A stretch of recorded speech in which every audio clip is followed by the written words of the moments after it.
delivering, saying, "Hey, how you doing, sweeties? Good to see you this morning." The House committee investigating the January 6th Capitol insurrection has issued subpoenas to 6 more associates of former President Trump who were closely involved in his efforts to overturn his defeat in the 2020 election. Committee Chairman Benny Thompson says the committee is demanding Have the Reverend on the line. Pastor, how are you? I'm great, Santita. How are you today? Oh, honey, I'm doing well. I'm going to reach out to your doctor today. Okay, great. So, yes. I had to get some other Great. things in order. Yeah. Oh, I'm very much looking forward to it. Very, Yes, very ma'am. much.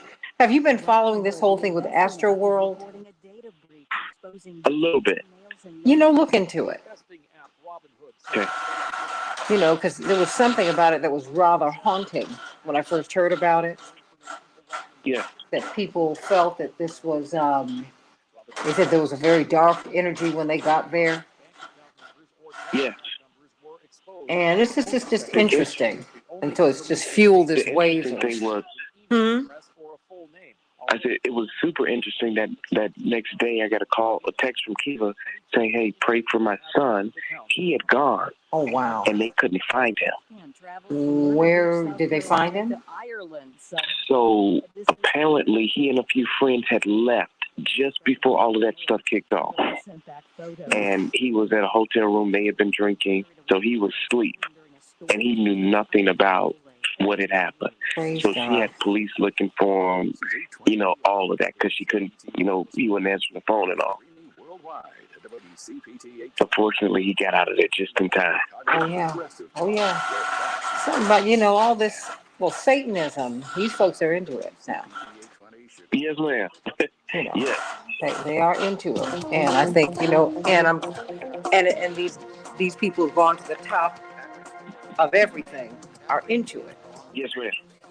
Yes, ma'am. And, and it's like, no, you need to call this mess out where it is. Because it's not right. Yeah, some weird stuff happening. Oh, this is horrible. Horrible. I mean, this is, and it's so obvious that people are having to talk about it. Mm-hmm. Gotcha. Yeah. So there is that. I got this. So I'm only trying to get these last, I bump into one or two stories that are a little interesting before I get on the air. So I'm always trying to find that. But we're going to be talking about Aaron Rodgers today. Oh, yeah. And Kyrie Irving. Yeah, I mean, Tom Brady. It's interesting. It's very clear to me. It always has been that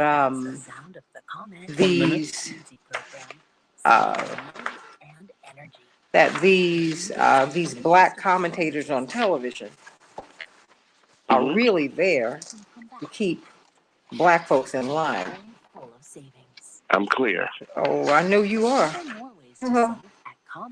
It's the same energy that they have had for Kyrie, they have not had for Aaron Rodgers. They won't touch him, and they don't touch Tom Brady. Yes, ma'am. Who refuses to answer those questions too? It's like, really? Yep. Okay. Yep. Yes, ma'am. Okay, here you go. So I was with Kyrie's dad while I was in New York. So really? I got 15 seconds. Yeah. Okay. If he's up to it. 10 seconds. Okay. Not. I'm sure he would. 5 seconds. Yeah. I have a lot of respect for his son. So please convey that. We can change the world, change the world, change the world. We can change the world, we can change the world, change the world. This is the Santita Jackson Show. War and hate to a place of love, it's not too late. Gotta save the children, we can't wait. Let's change the world. I am breathing. Hey everybody, welcome to the Santita Jackson Show. It's a joy to be with you today. We can change the world. Yes, we can. I'm Santita Jackson, coming to you from WCPT, the nation's largest progressive talk radio station, and AM 950 radio, the voice of progressive Minnesota. And I want you to meet my morning stars over on the Santita Jackson Show YouTube channel. That's right, Keith. Hey, Fluid up there in New York, my sweetie pie, Barbara Bacon out there in Oak Park, and Linda and Dave up to the north in Canada, and Daryl, and Yolanda, and Zenobia. Barbara Bacon already said you. Anthony Henderson, how you doing? And Abraham down there in Venezuela, sending you much love. And Shirley from beautiful Philadelphia.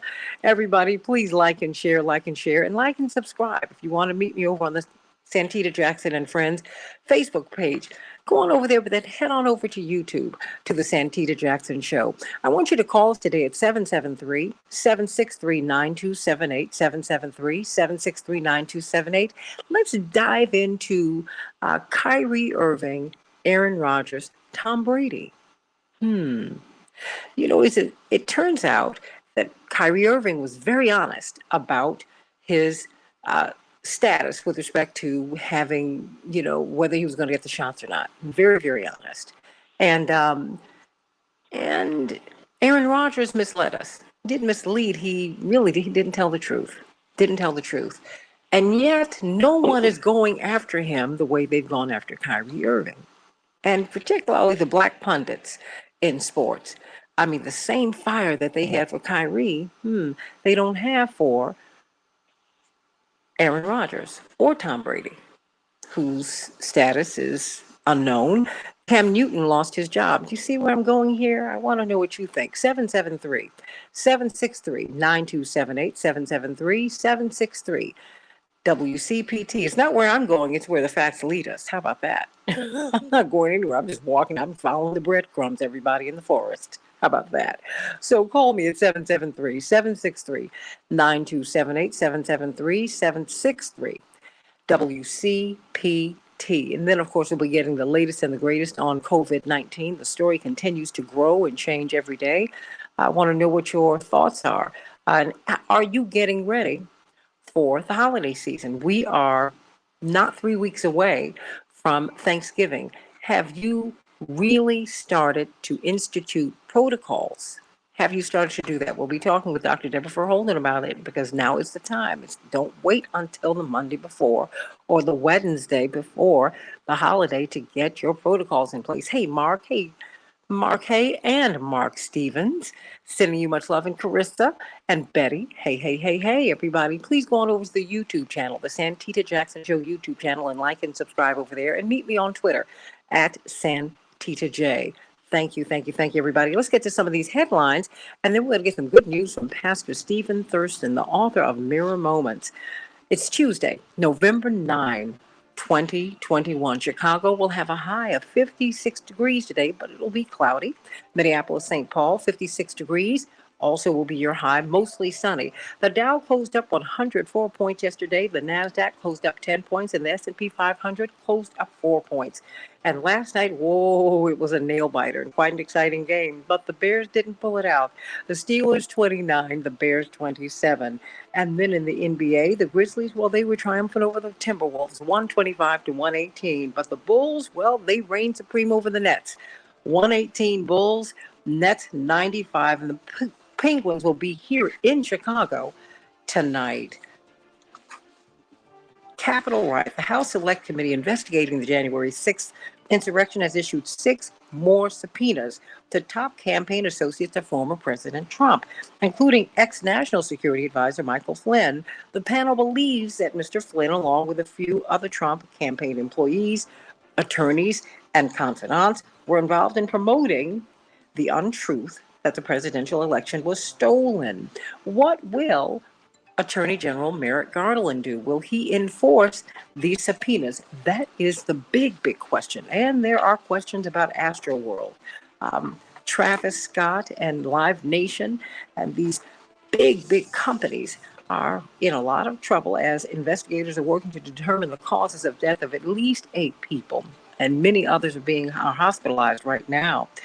Killed Friday in a crowd surge at a Houston music festival. They are reporting looking at all possibilities, including whether a batch of counterfeit pills laced with fentanyl played a role. The deadly conditions at the event have promoted have a growing number of lawsuits on behalf of concert goers. And guess what?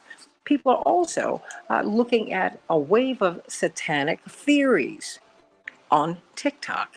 And quite frankly, in the broader conversation, many people are wondering about the setup of the stage. It looked like a vision of hell, which was strange. And then many of the concert goers said that it looked like there was a very dark energy there. Certainly something was going on. Cannot wait to hear as we continue to go forward. Just we're praying for those who are recovering from all of this. The COP26 climate summit in Scotland has entered its second and final week, but the summit's end, participants are hoping to have a Glasgow agreement to solidify international priorities. Of course, they got star power from former President Barack Obama, and we're going to see what the end will be at the Glasgow summit. In an urgent appeal, the UN Hunger Agency is warning that millions, 45 million people around the globe, but most acutely in Africa, Afghanistan, and the Middle East, are in imminent danger of starvation, according to the UN World Program on Food. What do you think about that, everybody? Should anyone in the world be starving? My pastor, the Reverend Clay Evans, said, "I've never seen God make a mouth he could not feed. Why are people starving in the world today?" Whew. Poland and Belarus. Tensions are escalating between Poland and Belarus as a weeks-long migrant crisis there comes to a head. Polish officials have repeatedly accused the country's eastern neighbor of moving migrants across their border. More and more people have been illegally crossing Poland's border from Belarus in recent weeks, more than 30,000 since August. The global COVID-19 cases have now surpassed 250 million just a year and 8 months after the World Health Organization put a name on this pandemic. Together, the U.S., India, and Brazil account for 40% of reported cases. Interesting mix up in California. California women gave birth to each other's babies after a mix up with the IVF. Two California couples gave birth to each other's babies at a fertility clinic and spent months raising children that were not their own. Wow.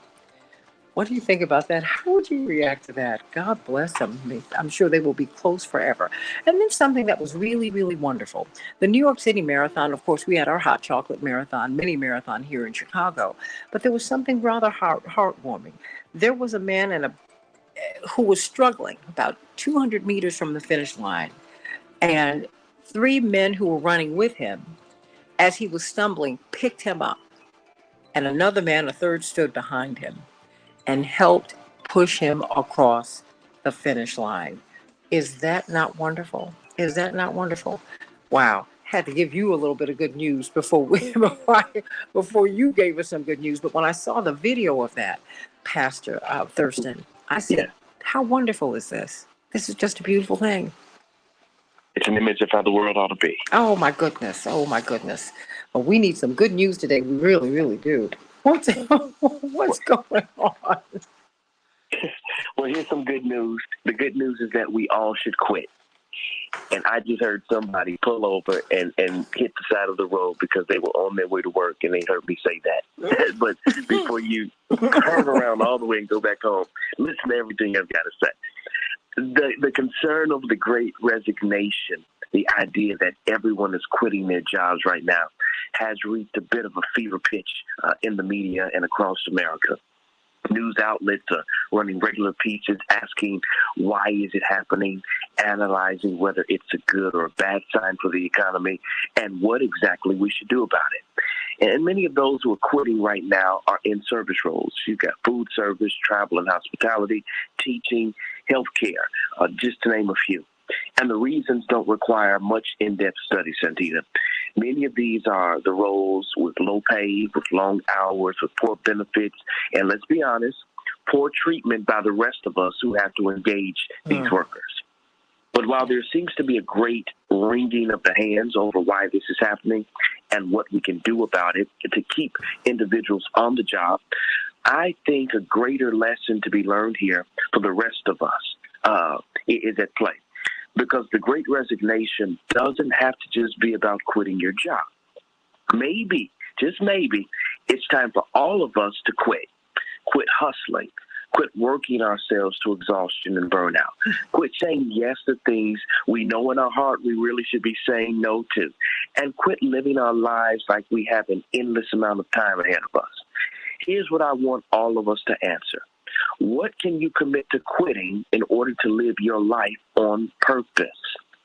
The pushback on hustle culture, this idea that you need to outwork everybody around you in order to be successful, it didn't start during the pandemic, but there's nothing like the real fear of death and long-term health impacts to bring some things into sharp focus for individuals.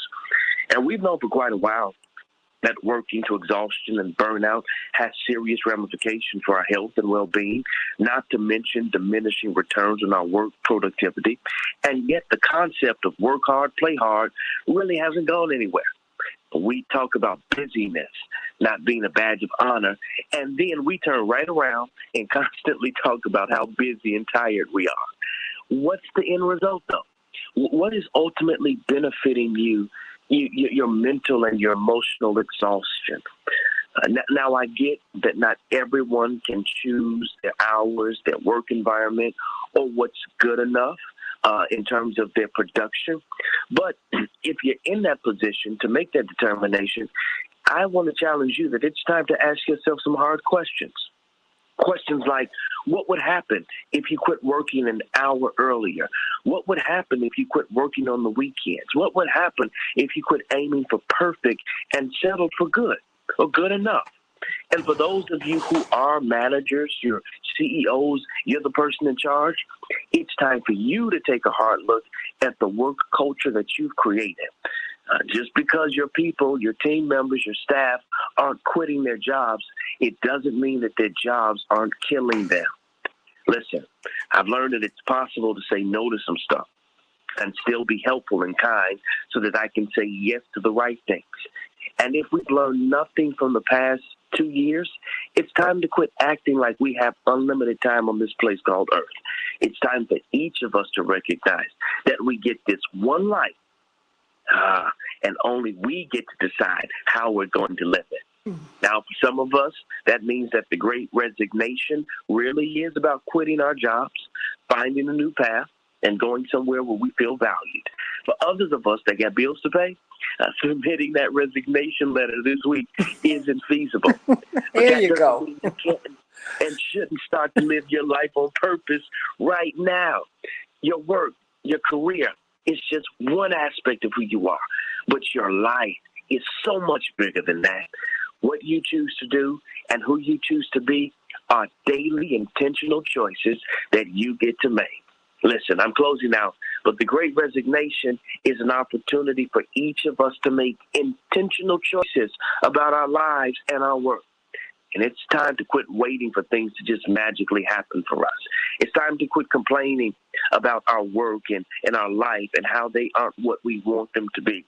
It's time to set some intentions, make some plans, and start living your life on purpose. Today is the day that we've got to decide that we all should quit. Amen. I like that. I like that. If you want more of that, get the book, Mirror Moments. Where can we get your book? You can head over to my website, Stephen with the PH, StephenJThurston.com. It's right there for you. As soon as you click on that website, it's going to pop up right there. I did it real special, so you don't even have to look for it. Love it. I love it. You got to send me a poster so I can put it on my Facebook page, okay? Done deal. Do that, do that, do that. Amen, everybody. Quit. Dr. Deborah Verholden is with us, noted epidemiologist from Michigan State University. Indeed, she's building their School of Public Health. She's their Associate Dean for Public Health, and she's at their medical school. I have a question for you, Dr. Deborah Verholden. I was reading an Atlantic article. Let me just read a little bit of this for you because we continue. I know you say sometimes you feel like a broken record, but clearly a lot of us are not getting the memo. How easily can vaccinated people spread COVID? That's the title of this article. And it starts this way. This is by Yasmin Tavig. The fear of breakthrough COVID-19 infections spoiled the summer. In the early days of vaccine bliss, many Americans had thought that the shots were a ticket to normalcy, and at least for a while, that's precisely what public health experts were telling us. Sure, it was still possible for vaccinated people to get COVID, but you wouldn't have to worry much about spreading it to anyone else. Interim guidance shared by the CDC in March stated that these cases likely pose little risk of transmission. But as we have gone on into this thing, we see that that's not quite true. What should we be doing? Because even as this information shifts, one of the things that we are seeing, Dr. Verholden, is that you can still contract COVID, whatever your vaccination status. You can still spread it. Or is it as simple as that? When you're vaccinated, are you less likely to spread it? What is it? Yeah. So good morning, first of all. Of course. These are very good points, very good questions. So a couple of things that we have to remember. Number one, this is a new virus for us. The coronavirus family is not new, but this particular strain of the coronavirus, SARS-CoV-2, the virus that causes the disease COVID-19, is new to the human population. That's the first thing. The second thing is when we talked about, and we knew that the virus would mutate. We knew that. Why? Because all viruses will mutate. And this RNA-based virus, they're more apt and more prone to mutations. So we knew that they were going to mutate. How the virus would mutate, how quickly, how those variant strains would then behave relative to the alpha strains, that was to be determined, and we're still figuring that out, right? Because it's not like we're done. So what happened with Delta is, and we've had thousands of variants of COVID that have emerged, but most of them don't stick, right? They don't take hold. They don't become dominant strains. Delta was a little bit different. For us, Delta seems to spread, not seems it does, it spreads a lot more easily. It tends to cause a much higher viral load. It seemed to be much more likely than the other variants that we saw to cause breakthrough cases in vaccinated people. So Delta became a game changer in some ways, right? It looked like the vaccine had a much better effectiveness at preventing people from contracting COVID and definitely from spreading it prior to Delta. The way Delta works is Delta proliferates a lot easier in the nose and in the throat than do the other strains. And so even if you're vaccinated, what you got to remember is the vaccine is not sanitizing the airway or the throat. So it's possible, especially with this strain that has this, sort of preferential binding and ability to really proliferate pretty quickly in those spaces, that you can still both contract and spread COVID even if you're vaccinated. And that looks worse for the Delta strain than it did for the Alpha and the other strains that were out at the time. So I don't feel like this is a issue necessarily of the story has changed. I think it's an issue of we're still learning, and what we're getting is the best information that we have at the time. But the landscape changed. Delta changed the game. And that's my sort of concern as we think about what will the new normal look like, what will living with this thing look like. That is yet to be determined, because it will also very much greatly depend on what other variants hit the streets and how those variants behave. How spreadable are they? Are they easier to transmit than the other strains? Do they cause more death or more disability or more symptoms? Do they, lead to more hospitalizations? We honestly just don't know. The best thing for us to do is to slow the spread down and try to bring it almost to a halt. That is our best strategy at this point, because it is true. The more it spreads, the more it will mutate, and the more we will get these variant strains. And we don't know how they will act and behave, and we don't know how effective the currently available vaccines will be against them. Well, should we borrow, in these last couple of minutes, should we borrow a page from what we see throughout Asia? I mean, they have been wearing masks for decades. I mean, that's just like a fact of life. It's a given. Should we be doing that? And where should we do that? That's interesting, because different places have been using different approaches, right? Australia brought their whole thing almost to a complete close by doing nothing but, stopping people from coming in and stopping people from going out and locking everything down for a little bit. Mind you, everybody was taken care of, had all of their basic needs met. So that was, a part of the strategy. I don't want to pretend they only did one thing, which is shut everything down. But, there are different strategies and different approaches. I think we've already seen, unfortunately, in the U.S., people are just not willing to wear a mask. It's not uniformity. They're just not willing. Look at how much strife this cost. For God's sake, they put a mask mandate in schools in my county, and the county health officer had a credible death threat made against her. Oh. Like a credible death threat Wow. where the person took actions to fulfill on the death threat, and then was subsequently arrested and has been arraigned, charged and arraigned, and all of that over a mask mandate. A mask mandate. So I think that could provide us something, but we've not, we got national vaccine mandates coming. We still have never had a national mask mandate. So the likelihood of that here, I don't know. Would it help? Probably. But laws are only as good as they are enforced. So if we have it and people don't honor it, it won't make any difference.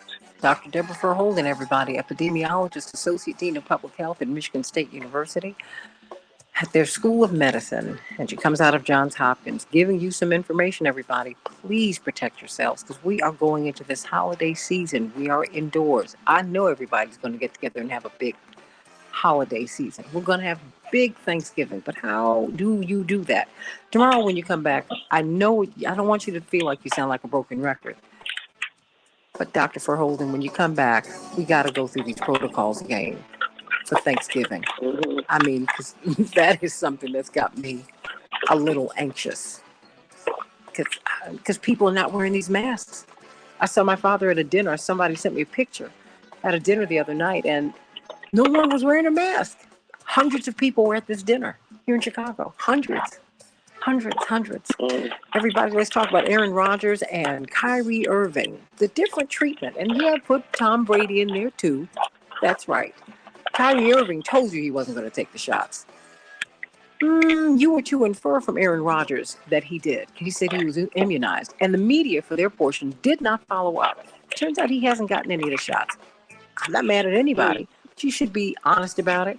And he did not obey any of the protocols. Anyway, he's able to hold on to some of his sponsors. So, I mean, why are they being treated differently? Let's break it down with Robert Patillo and Dr. D. Dwight McKee, you asked for them. You got it. Back in just a minute.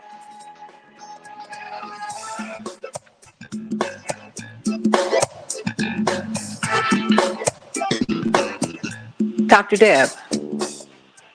Yes, ma'am. A little bit. CPT Willow Springs. Yeah, sure. Please. Because, I'd like to ask you about the health, but, this is going to be, it's going to be a very interesting segment. It'll be very, very interesting. Very interesting. Well, we knew this would come. People would lie, because here's the funny thing. There is no way to confirm the stuff that people are saying. It really is honest system. You can't confirm or deny it. If I tell somebody I'm vaccinated, I can give you a vaccination date, a batch number, all that. If you are not able to go into a database and confirm it, what good is it? It really is just my word. But why lie about it? Well, because I think it's a lot easier for people than to have to avoid all that comes with, violating mandates or, having, income be at risk or stature and all that other stuff. That was my concern with MSU. I just kept asking, why are we having people self-report this stuff? And then now the new thing is people are doctoring vaccination cards. Did you hear about this? No. They're doctoring vaccination cards the same way you can get, Have Mr. McKee on the line. You can get a fake vaccination card. Oh no! I've heard about that. I've been hearing. Why not Okay. just get vaccinated? Yeah. I've been hearing about that. I don't know what the point is, though. I don't. I'm like, you've done it or you've not done it, and it is what it is. It is what it is.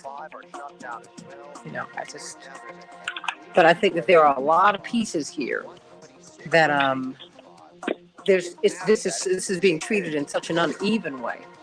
Did you get Mr. Patillo yet? Working on that right now. Oh, okay. There are two numbers for him, okay? Okay. And we'll go to Stephanie from Kankakee. Hey, Dwight, I've got Dr. Deb here. Hey, Dr. D.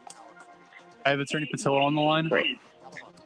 Good, how you doing? T820 Club is here. I'm all right. I'm all right. Well, we got Robert Patillo on for you, Dr. Deb. She's in heaven right now with you two. That morning ride with Robert. Ooh. Morning. Oh my goodness. Oh yes, this is going to be great. But I think it's important because as I was looking at as I've been looking at all of this, and as I've been and Dwight would know this because as a little girl, and I'll say this on the air, I'll just wait. We knew the people, the black folks who'd been hired by mainstream media to come after black leaders. You knew. And we're seeing that now. It's just they're paid much more and they have higher profiles. There's the same energy that black sports pundits had for Kyrie Irving. They don't have it for Aaron Rodgers. They're almost on mute. It's disgusting. So everybody call in at 773-763-9278. Let me put that in. And anybody know whatever happened to Angela Parker? Santita? Who? Angela Parker. Who's Angela Parker? Oh, okay. I have to go through that story with you. She was the one that went after your daddy. Strict organization. She was a reporter. There's so many people have done that. Is that Angela Parker or is it Barbara Reynolds? No, this was 15 seconds. That happened a lot. And then she disappeared. Discover more ways to save. Well, don't put that on us. 10 seconds. There's so many people who've come after us down through the years to take us out. And as my father said, and praise the Lord, we're still here. We can change the world, change the world, change the world. We can change the world, we can change the world, change the world. This is the Santita Jackson Show. War and hate to a place of love, it's not too late. Gotta save the children, we can't wait. Let's change the world. Hey, everybody. Welcome to the Santita Jackson Show, WCPT 820, the nation's largest progressive talk radio station, AM 950 Radio, the voice of progressive Minnesota. Call us at 773-763-9278. 773-763-9278. You can text us at the same number. I want to know your thoughts about Aaron Rodgers, the star quarterback of the Green Bay Packers, our neighbors to the north. The question was, had he gotten the shots? And he was a little cagey about it. He said he'd been immunized. Okay, the corporate media never pursued it. Now they pursued Kyrie Irving with a vengeance.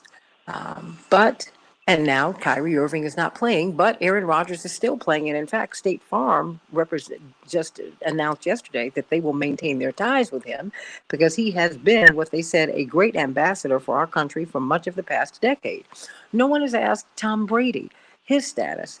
In fact, what he did say, even though he has recovered from COVID-19, he has sidestepped, according to this Fox News report, he sidestepped the issue by referring people to his book. He said, in fact, by the way, the TB12 method is available in paperback wherever nutritional books are sold, and I'll leave it at that. So what do you get from all of that? It seems that we have different metrics for different players, for white players and black players. So I want to know what you think. 773-763-9278. Dr. Deborah Verholden, epidemiologist, Associate Dean of Public Health at Michigan State University, and a pundit in her own right. I want to know what her thoughts were, along with Dr. D, that's right, Dwight McKee, and attorney Robert Patillo, Southeastern Regional Director for Rainbow Push, host of his own show on WAOK, the iconic talk radio station in Atlanta. Well, let me start with you, Robert. Your thoughts? Well, I think this is what we see in double standards in media and why it's so important to have independent media sources. The media has this amazing ability to build you up and tear you down. And the minute you step off of what they script, and the minute you're not saying exactly what they tell you you're supposed to be saying, well, do you go from Jeopardy host 1 year to a complete insane tinfoil conspiracy theory quack a couple months later, as Aaron Rodgers has. I also think it's very important to understand the way that they use this corporate media to shape narratives around individuals, particularly African-American players. How many years did we hear about a player being a quote-unquote cancer in the locker room or being a problem? Ron Artest is now an insane person for people in the Midwest.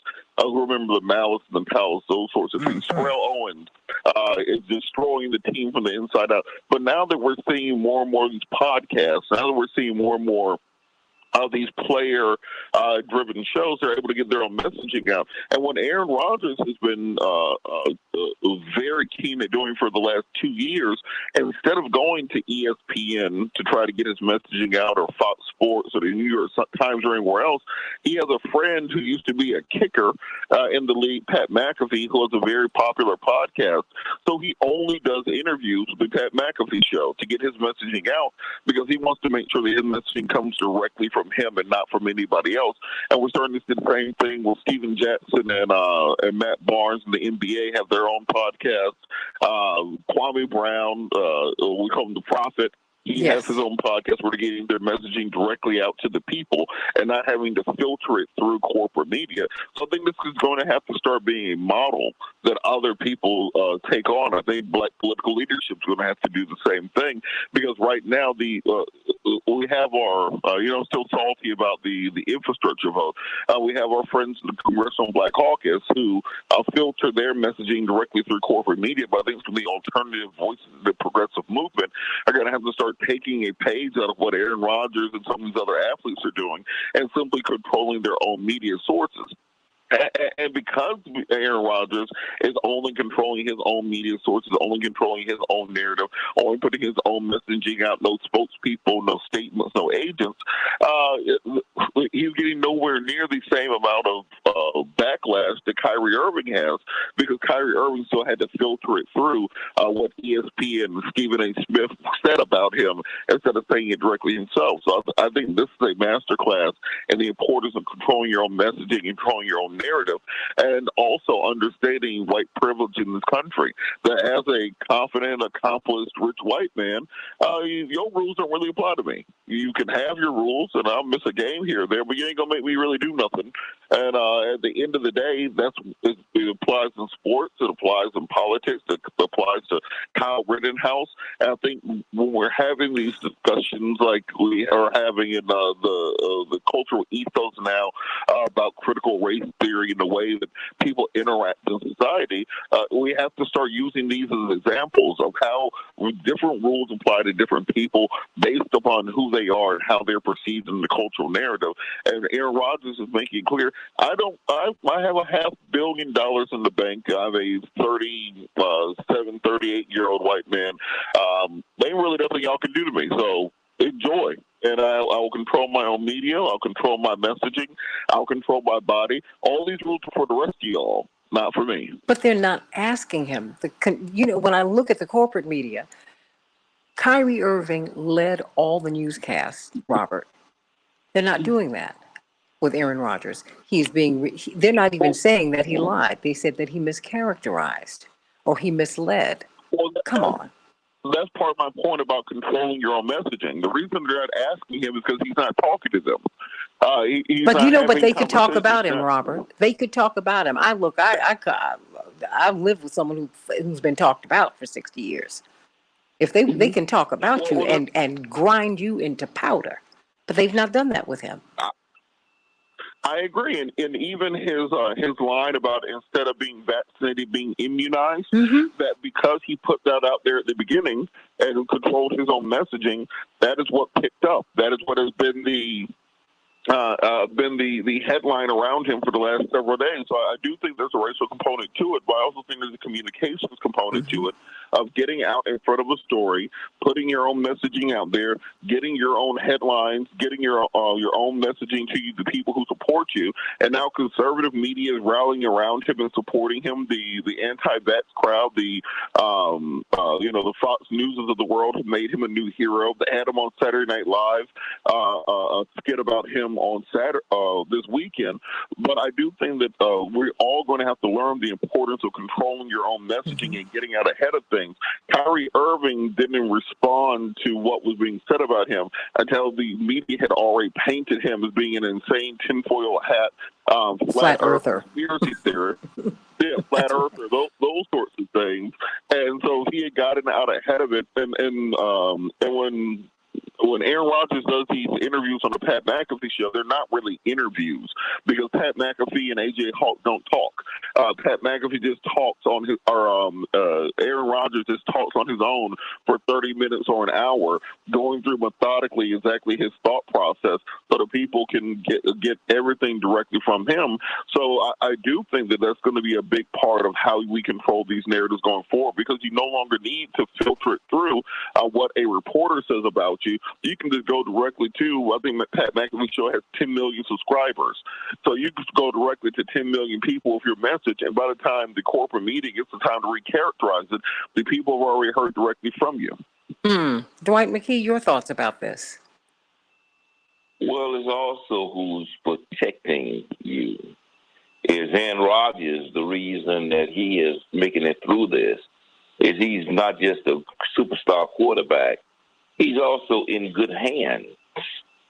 They tell you that every day, that he's in good hands with Allstate, who's one of the primary advertisers for football. Every 3 commercials you see when you watch a football game is Allstate with Aaron Rodgers. And so he's been protected by that corporate interest who has a significant impact on the game of football and the financial future of football, as opposed to Kyrie, who has the same position. He just is not protected by any corporate interest, so he's kind of out there by himself. So he can become the bad guy because he has no buffers between him and the general society, as did Cam Newton.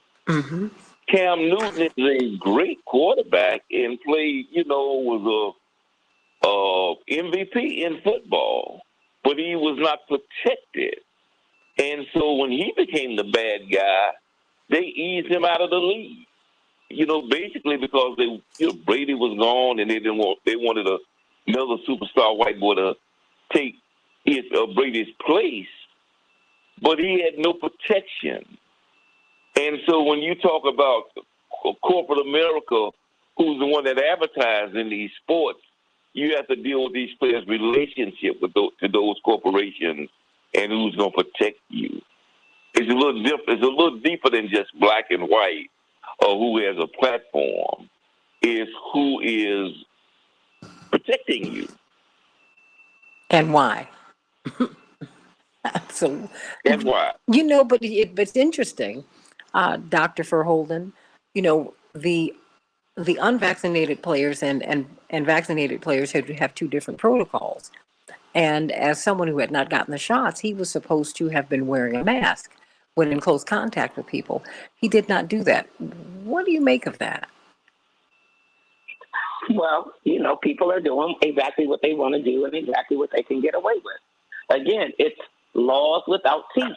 You put these policies in place, but then you have no way to test their veracity or any of that. That is just crazy. If I said it matters that people are vaccinated, the same way when I go to get life insurance, I got to sign a form giving release of my medical records so they will give me life insurance and they will check my history and make sure that what I'm saying is true. That's what they should have done. Everybody's vaccination is entered into a centralized database that goes up through the State Department of Health and Human Services and ultimately lands in a federal database.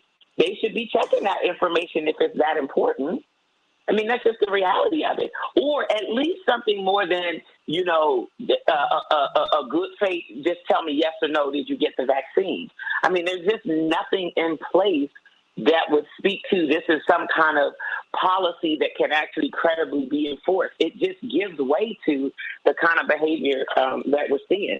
And to be honest, these are tough decisions for people. If you really do not believe that the vaccine is going to do you more good than harm, or if you just flat out fundamentally don't trust the safety of the vaccine and you are a no, and your livelihood is hinged on telling people that you got it, I mean, I don't know. How many of us would walk away from a lucrative, you know, career that only most people could dream of, and all you got to do is say yes. All you got to do is tell one little lie. Or just your day-to-day living. But once you tell a lie, yeah. But once you tell a lie, you got to sit with it. You got to double down. You can't lie and say you got the vaccine, but then show up masked and following all the protocols of the unvaccinated. You know, if that's your story, you got to stick to it. So, you know, these kinds of policies will just give way to more of this, and we're going to see it not just in professional sport, but we're going to see this happen in workplaces, in daycare settings, in schools, and in all of these other places where we have these mandates that really won't have any real teeth behind them. Well, Robert, which takes us to Robert Patillo, because now we are seeing one of the president's vaccine mandates struck down. Now this is on track. Vaccine mandates, at least one of the cases, on the way to the Supreme Court, Robert. Well, the federal judge is, you've had 26 attorneys general around the country, primarily Republican attorneys generals, file a federal lawsuit challenging the Biden administration's authority to issue a vaccine mandate using OSHA rules in order to do so. So it hasn't stayed by federal court. It is likely that stay will be lifted once it does make it to the Supreme Court, because there are significant precedents saying that that the President of the United States does have that authority. Now, going back to George Washington, he had a vaccine mandate for his troops during the Revolutionary War. We had vaccine mandates for smallpox, for measles, for mumps, for many of the communicable diseases that you had to get shots for in order to go to school as a child, unless you had a waiver of some kind, or you had an egg allergy, as I learned from Dr. Deborah Holden, where you could not take many of these previous or some of the older vaccines that took place. So more likely it will survive Supreme Court scrutiny, but it is on hold for now. And I think this part of the things that are driving down those poll numbers for Joe Biden. I think Joe Biden is polling at 38% currently. Kamala Harris is polling in the high 20s in recent polling from Newsweek magazine that have been out in the last couple of weeks. Because people in America, simply put, don't like being told what to do. And the administration has spent a lot more time telling people what to do than telling them why they need to do it. We saw at the beginning of the pandemic all the incentives. You know, West Virginia was giving out shotguns and pickup trucks if you'll get vaccinated.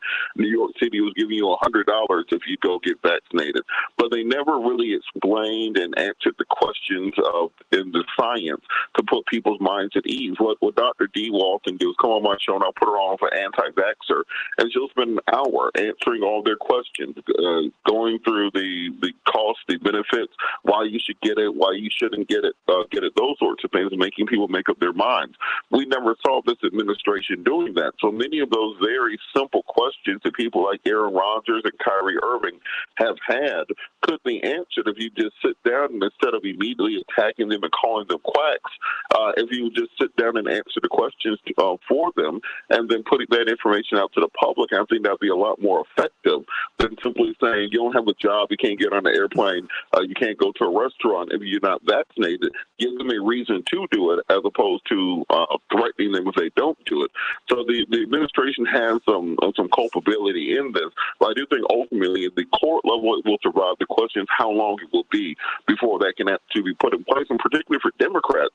Let's say it takes 6 months or 8 months for this to be litigated. Do you really want in the middle of the 2020 midterm election season, let's say January or August or September of next year, the vaccine mandate be reinstated, and voters are reminded, I would say, just like the vaccine mandates going into the fall. So it's going to be an interesting public policy question, exactly how the mechanics and logistics of this work. How do you think this is going to play out, Dwight, in practical terms and in the courts? Well, a couple of things. One is that, Rob, a lot of people don't believe in the vaccine. I mean, they don't believe in the science. They don't believe in the point. And so you can't convince them one way or another to take this shot because they see it as the mark of the beast. Now, you also have to be careful what you ask for, because if you give the president the right to declare everybody has to be vaccinated or you won't have a job, then in 3 years when Trump is back in office, and he probably will be, is that then he's going to have the right to say that if you do get a vaccination, then you're going to lose your job. And he's going to reverse that policy the other extreme. And you would already have lost that in court. So you would declare he has the right to say, all right, you get this shot, and you are no longer a policeman. You have to be very careful when you deal with these kind of politics, because what go around, come around. And Biden is the president for the next maybe 2 years, 3 years. But as you just said, Robert, he's down, in the 35, 40% range. 38. Vice President 38%. don't look like she has a chance. She's down in the almost 20s. 25, 30% range. Yeah. And so you have to be very, very, very careful what you pray for. 773-763-9278. 773-763-WCPT. Let me go to you, Stephanie from Kankakee. Stephanie, what's on your mind today? Well, what's on my mind is messaging. Your last two people you're talking with now are talking about the message. And as Black people, we have to understand, we have to get our own messages out. Our biggest platform is our churches. Our second biggest platform are these billboards that are advertising alcohol and other kind of vices and slot machines. Because we are getting hit harder than anyone. And we have to understand that everybody is still learning about this latest virus. Just like they learned about polio and smallpox, they had to, and once they got it down, then they could cure it. I put a vaccine out that can help it. But as Black people, and we got to stop telling people that I'm not going to do anything because God got me. God gave you a brain, and that's how he got you. And he wants you to use it, as my mother said, use your head more than a hat rack. So one time we believed in science, now we don't. Science is up against God. God is the greatest scientist in the world. He created all of this. So science is not bad. It's just that we've got to understand who is sending the message out about science, about everything. Corporate America is behind a lot of the ugly messages. It's behind the messaging that tells us what to wear, what to think, how to eat, what not to eat. We trust them, and we don't trust a scientist who's out there working day and night trying to save our lives. So we got to get the message out. We got to educate. We got to get them billboards down, on alcohol, and we got to get the messaging out on science and health and everything else. Well, you know what? And we pray to God. Well, and I think what we also have to do, Dr. Deborah Holden, is have a full conversation that is 360 degrees in nature. What we have shut down are questions about vaccine safety with all vaccines, quite frankly, but particularly this one. And we are quick to call people anti-vaxxers and flat earthers and all these other pejoratives. And we're reluctant to talk about people who have been injured. I mean, they're all over social media, and they're not being irresponsible. You have nurses, you have doctors, you have some of everybody. And I think that if we could all come to the table, Dr. Verholden, and have a discussion. And even when people have been injured, find out how they were injured and see how the medicines can be tweaked. Because you're always working on perfecting medicine, just as you're working on finding out more and more about SARS-CoV-2. I mean, can't we begin to expand the conversation, Dr. Verholden? I've got 2 minutes.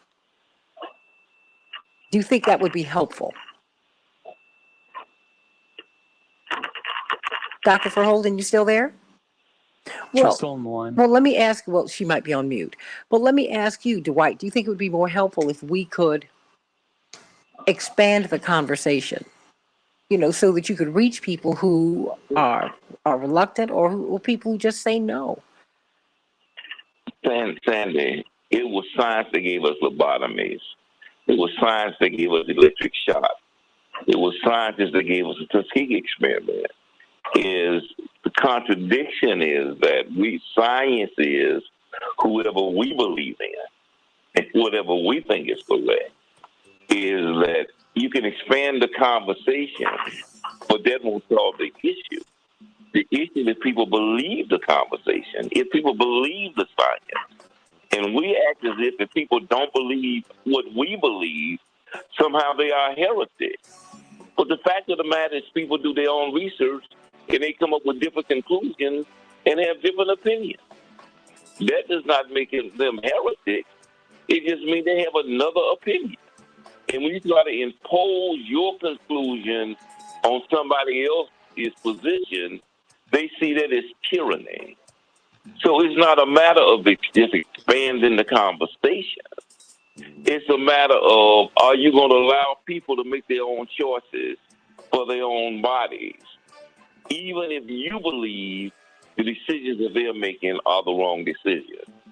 And if you keep pushing the envelope, which is what government is doing, it's going to end up in very riotous, very aggressive behavior, like the demonstration you saw in California yesterday. Those are going to get worse. And again, if you went in the courts, it's going to intensify, because when the Republicans win, and there's a great chance that they will win, then you're going to see the opposite reaction to this situation. You're going to see enforcement from the other side. Everybody, what about Kyrie Irving? What about Aaron Rodgers? We're dealing with these huge sports figures very, very differently. How is that going to play out? How is that playing out? Tom Brady referred you to his nutritional book, his nutritional Bible. So when they ask him about his vaccination status, what do you think, everybody? Call me at 773-763-9278, 773-763. WCPT. And of course, we'll have John Nichols in the next hour talking about a big progressive win that happened last week that no one is talking about. Back in just a few minutes on the Santita Jackson Show.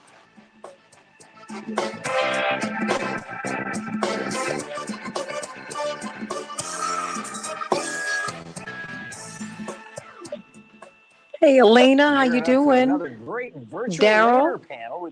Oh, boy. Karen, it's just a whole lot. Erica, how you doing? Deborah, you still there? Is Dr. Verholden still there? She's not. Oh, okay. She left. Okay. All right. We still have Robert and we still have Dwight McKee. Not only for unions, but the middle class. Okay.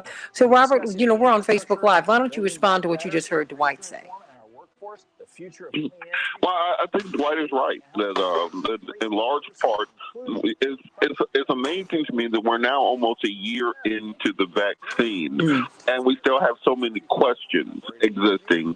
And the administration is definitely taking the same position the Trump administration took, which is just shut up and dribble. And that we're not going to explain it. We're not going to.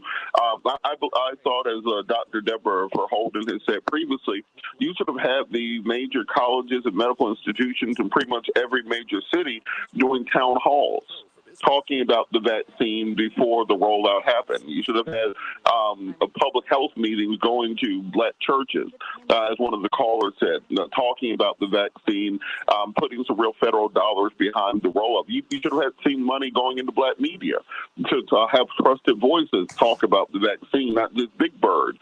You should have had money going into some of these nonprofit groups and social justice groups talking about the vaccine and explaining it, not simply saying take it, but explaining it so that people had fewer questions and felt more comfortable with it instead of the heavy-handed approach that they have taken thus far. And when people have fewer questions and they understand the science, those sorts of things, and you have fewer conspiracy theories around it, where there's a vacuum of information, that's where outside stuff comes in. It's almost like a relationship where we're dating somebody and they tell you where they're going, what they're doing. You don't have a whole lot of questions. Well, they just get up, put on their shoes, and walk out the door, and come back, and they just disappear every day between the hours of 8 and 10 p.m. You're going to start making up things in your own mind as to where they're going and what they're doing. So they had communicated better. They could have avoided this fight in the first place. Dwight? Chappelle's on the line. I agree with that. I'm sorry, But Dwight. even then, Thank you. I totally agree with that. But even then, you have some people who have come to their own conclusion. And they're not going to, you won't be able to reverse their conclusion. Because they're not scientific. They may not be as scientific, but for them, they're emotional or they're theological, or, it's even they're conspiratorial. They have done their own research, and these are their conclusions. And so you can say whatever you will. If Kyrie is jeopardizing $40 million a year, if for $40 million you are not going to get the shot, if you're going to sacrifice $40 million to not take the shot, then I don't care what you say to him. He's not going to budge. If you ain't moved by $40 million, you can't be moved. As the old song used to say, I can't be moved. Like a tree beside the still water. If Cam Newton lost his job, left the league not to take the vaccination, then he's not going to be moved by any side. Well, now I will say this. He did say that he has been vaccinated, but I don't think that he had been when he lost his job. I mean, he's made a point, and it seems to you have, what is it, Ice Cube, who just turned down a $9 million payday for a part on a movie, Dwight. Yes. And I guess my point is we need to talk to people. And the people who have had negative experiences need to be spoken to we've got to do that now. It's a political statement in some shape, form, or fashion, about whether you've taken the shots or not. And that is the craziest thing I've ever seen. It's just nuts. And it's not helpful. It's also a moral conviction. But it's also a moral conviction. And so if your assumption is that if you give enough people enough information that they're going to change their minds, that's an erroneous assumption. If people have done their own research, they've come to their own conclusions, and nothing you can say is going to change their mind. And if you hold on, we're going to be up in a hot second. Chappelle, you there?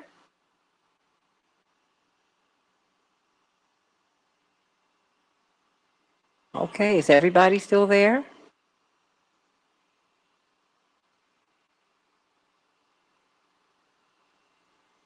Okay, I don't hear anything.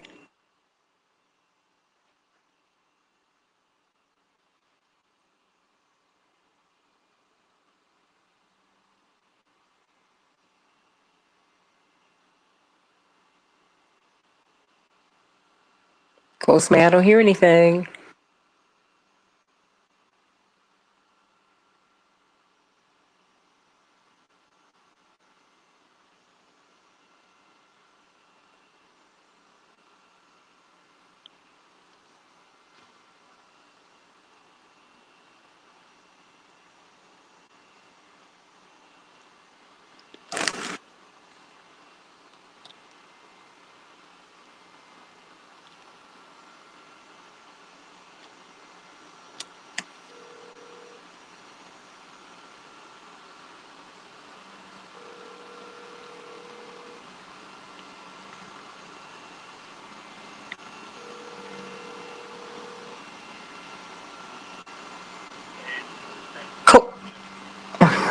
Postmate, somebody, what's going on? I hear nothing.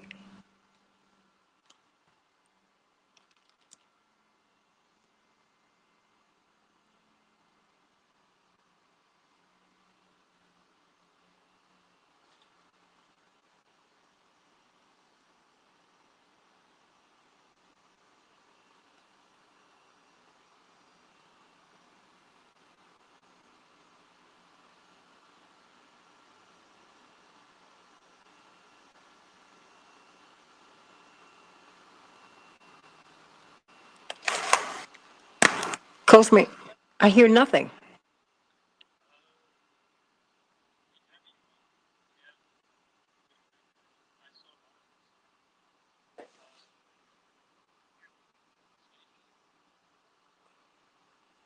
Can you hear me on the air now? Santita Jackson. You cannot? Okay. I'll call you right. You call me because I don't know what happened. Everything but have him bring me right back up. Yeah, I don't know what's going on. Everything just went down. All right, bye-bye.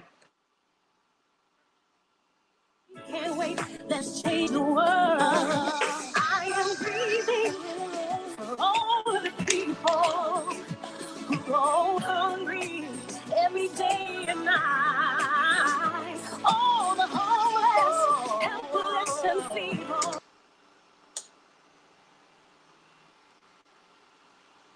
Am I up now? Thank you. I'm back up. Welcome back to the Peter Jackson Show. It's a joy to be with you today. Of course, we just had a few technical snafus, but we have worked through that, and I'm getting a little bit of feedback. Well, let's get right back to it, everybody. Talking about Kyrie Irving and how he's been handled as he's been grappling with whether or not to take the shots. Well, he's been very firm. He doesn't want to take them. And Aaron Rodgers, both of them superstars in their sport, one in basketball, one in football. Aaron Rodgers, legendary quarterback. They're both legends. Well, certainly legends in the making from the Green Bay Packers. He misled people. That's how they put it. No one said that he lied. They said he misled. He said, I've been immunized. And so it's interesting. It seems like there are two different standards for how they're being handled. And I want to know what you think about that. Call me.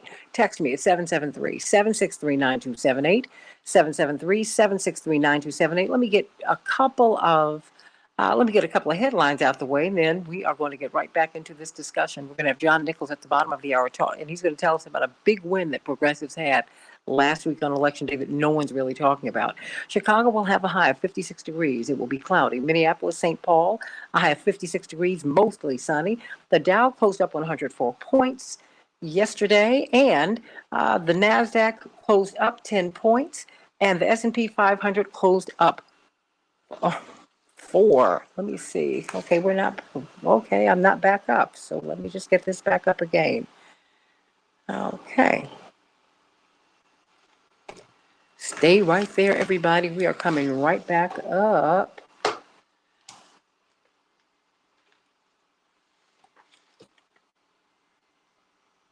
Hello?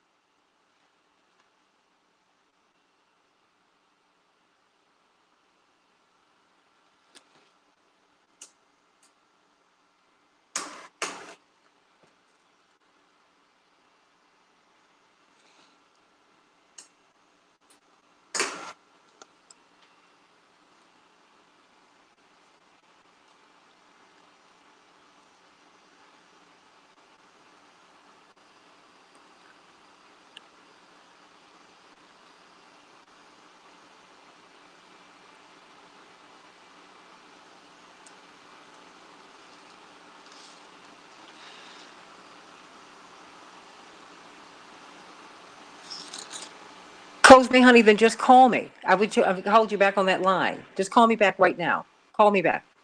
No, Okay, thanks.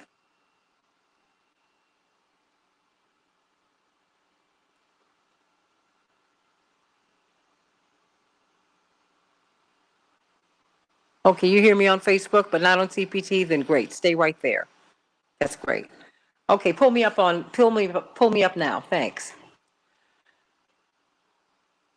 Hey, everybody, coming through with some technical difficulties, but you know what? We're here on the Santita Jackson Show. I want you to continue to call me as we talk about Kyrie Irving and Aaron Rodgers. Are they being handled differently? Of course they are. And we look at the pundits, the black pundits in particular, who decided to take on Kyrie Irving and grind him into powder, but they're not touching Aaron Rodgers. They've left him alone. Isn't that interesting? They're not touching Tom Brady, who said, well, all I'm going to say about this is get my book, which is a book about nutritional supplements. So we've got Dr. D, Dwight McKee, and we have got attorney Robert Patillo, Southeastern Regional Director for Rainbow Push, and he has his own show on WAOK every Sunday from 1 to 4. And let me get through a couple of headlines before we bring up Chapearl so she can tell you how you can get some of these wonderful victuals for the holidays. Chicago is going to have a high of 56 degrees. Minneapolis, St. Paul, a high of 56 degrees. It'll be mostly cloudy in Chicago today, and it already is, and mostly sunny in Minneapolis, St. Paul. The Dow closed up 104 points yesterday. The NASDAQ closed up 10 points, and the S&P 500 closed up 4. The Bears, well, it was a nail biter last night. Just a bit of a tough game, tough loss to the Steelers. Steelers 29, Bears 27. The Grizzlies were triumphant over the Timberwolves, 125 to 118, and the Bulls, well, they were triumphant over the Nets, 118 to 95, and the Penguins will be in Chicago tonight. Let's get to Chapearl. What is going on? How could we get celebrations by us, these wonderful victuals that I'm going to have for the holidays from you?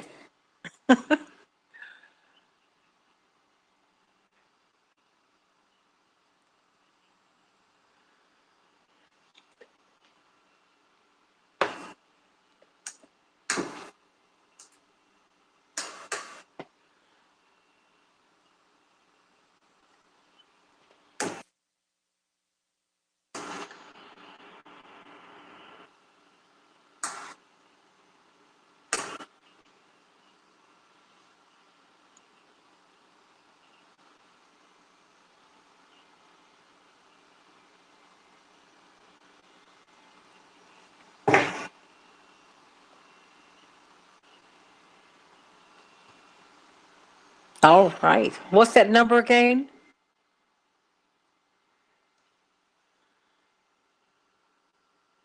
You know what, they can't hear you on right now, but we'll see what we can work out here, everybody, because I've lost my connection to WCPT by my tie line, everybody. So please go to WCPT.com or AM950radio.com so we can continue this conversation.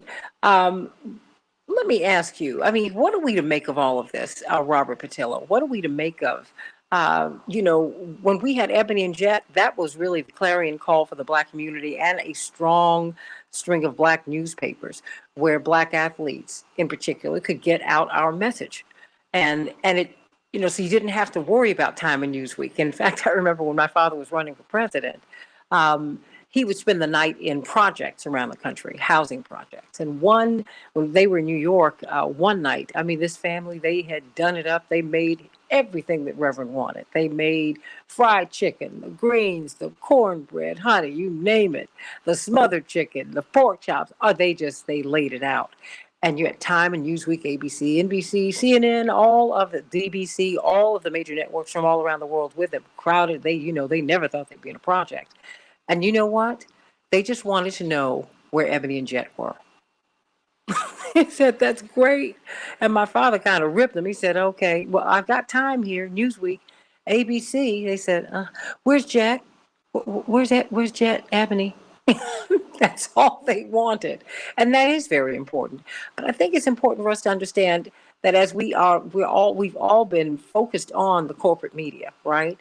Even as we see these podcasts proliferate, um, we're also seeing the questions I think it's important for us to understand the questions that the corporate media are not asking, Robert. The questions they're not asking. The people they're not hunting and hounding.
50 million people will see. But now, Kanye West sat down and did a podcast this weekend where he got to say all the things he wanted to everybody. They did not have to advertise the podcast. They did not have to put the information out there. It just worked its way through the internet because at the end of the day, the news makes the news. So that these newsmakers, no matter where they go and who they speak to, that's where the coverage will follow and people will find what you're saying. So people are going to have to start understanding that and making sure they take their own PR, their own marketing, their own public image into their own hands. And that when somebody's calling you insane, flat earther, conspiracy theorist, just like Aaron Rodgers did, you sit down with a popular podcast, you get your information out there to 10 million people, and you let the news pick up on what you said.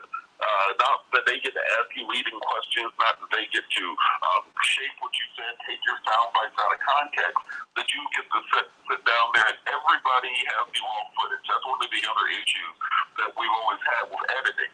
The important content will be left on the cutting room floor, and they'll just take the little part out where you say something sounded crazy, and now that's the entire narrative. Now you can get the entire video out there for the whole public to see, and for the whole public to put in the context exactly what you said, why you said it, and what you said. For many of these pro athletes, literally their body is their livelihood, and they have so many medications they don't take, vaccines they don't take, foods they don't eat. Tom Brady referred you to the TB12 method.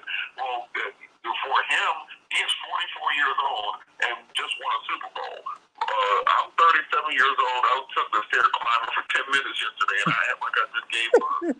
So the fact that he's doing what he's doing athletically at his age means that he takes very methodical care of his body. And for someone like him, he's not willing to risk it in any way on the vaccine. That's an understandable position to be in when all of your money is dependent on your body. And this is why it's important for the government to, we have to put less pressure on these people who are against the vaccine and more pressure on the government to explain why they should be for it. Instead of simply saying you can't go to work, you can't eat, you can't go outside if you don't do it. I'm vaccinated, everybody in my family's vaccinated, but primarily because I have access to talk to people like Deborah Holden on a regular basis, or Leo McDougall from the National Medical Association, or to sit in some of the teletown halls of the National Institute of Health, or the CDC, and so on and so forth, to get the proper information. But for somebody who's just a casual citizen, I've never, from the beginning of this pandemic, there's always been a dearth of information, and that's why so many conspiracy theories are always flowing around about it. Let me go to Jeff from Northwest Indiana. Jeff, what's on your mind? Good morning. I'm gonna directly respond to your last caller. This pandemic is a once in 100-year event, which is going to change in my humble opinion. But the reality is this: if athletes want to make a personal decision, personal is exactly what that means. It's personal. But their carelessness in this regard is not only going to potentially affect other athletes, but the other athletes' families, who then again will spread it by 7. Because that's what the mathematics show. There is no common sense anymore when it comes to this. This conspiracy that the government is against you and forcing you is insane. It's absolutely insane. This is not unique, though. If you go back and you look at the Spanish influenza and how people react then, it's absolutely identical. The difference today, technology spreads individual, uneducated as Aaron Rodgers. Jeff has spoken from Northwest Indiana. Thank you so much for giving us your thoughts. Mama D, what's on your mind today? Mama D? Yes, good morning. Are you there? Yes, we are. Okay. The messing of the genetic code was discovered, which was called the language DNA, the chemical letters that make up the recipe of human life. Bill Clinton said, he cautioned. He said that the genetic map must never be used to segregate, discriminate, or invade the privacy of human beings. And that is exactly what happened. I'd like to know what you think about that. The today because they had said way back in the year 2000.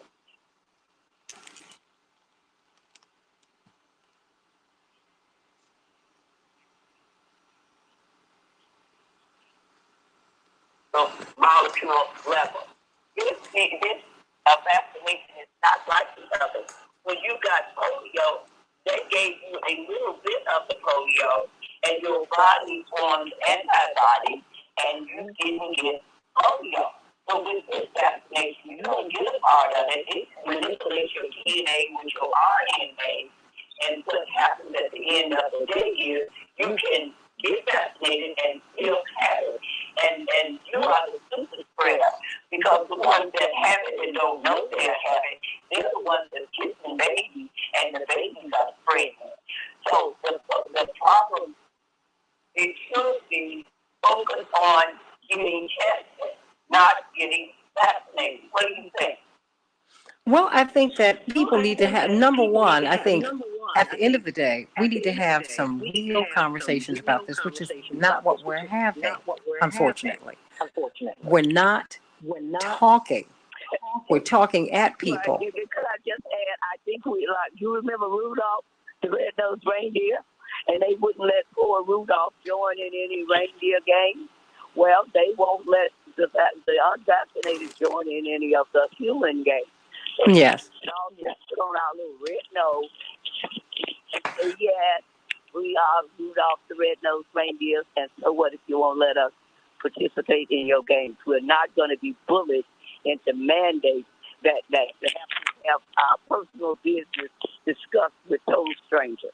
Well, you know what, Dwight? You know what, Coach May? I think the tie line has come back up. So, Dwight?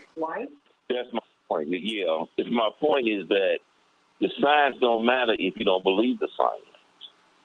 Is that and we have no real appreciation for people who have come to their own conclusions and their willingness to stand by the conclusions they've come to.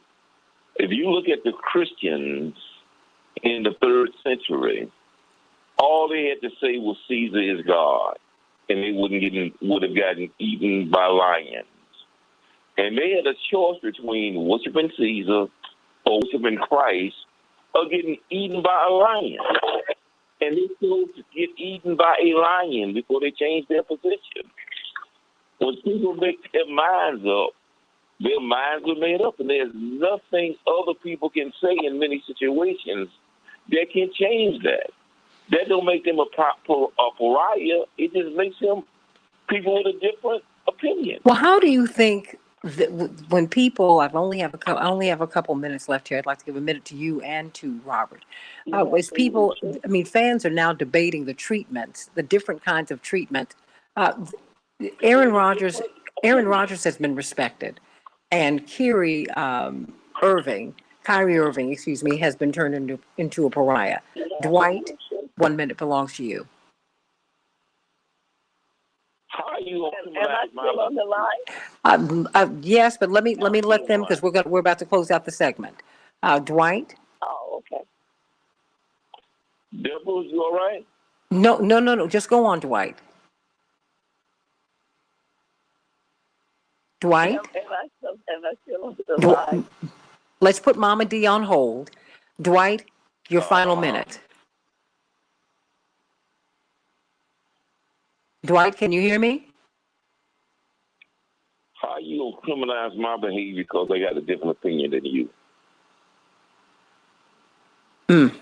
Robert, what are your thoughts?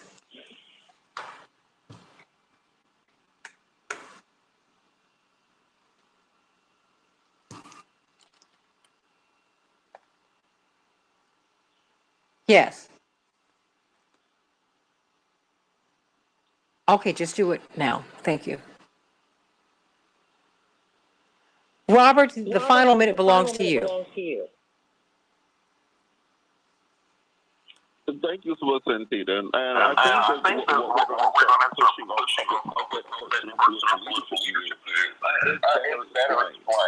to have conversations to do the hard work. This last 30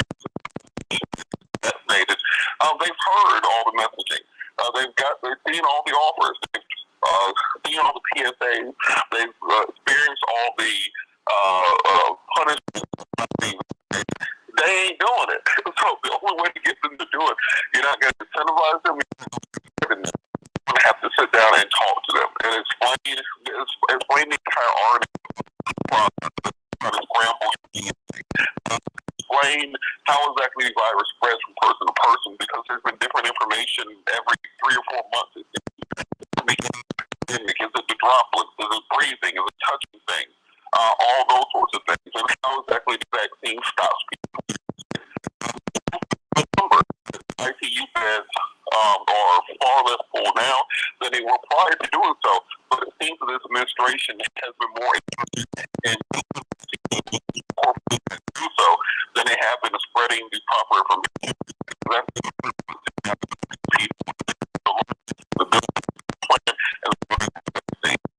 Hey, everybody. What do you think? I want you to continue to reach out to me on Facebook on the Santita Jackson and Friends page. I want to know what your thoughts are about all of this. And we're going to be talking with John Nichols very shortly about the big win that progressives had on last week. Yeah, there was a big win. There was a big win, and we need to go and talk about it and see if there's a path forward for Democrats. What do you think, everybody? And thank you so much, Robert Patillo. Thank you so much, Dwight McKee, for all of your insights. We're going to continue to watch this story play out. Certainly hope we don't have a civil war over this thing, because that is so unnecessary. I think that we can talk all of this through. Back with John Nichols in just a few minutes on the Santita Jackson Show.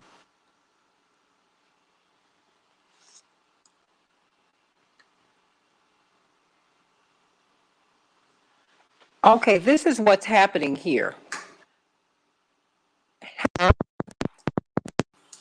There are times when WCPT, because I have the other headphone on my other ear, when it is coming through. Can we try tie line 1?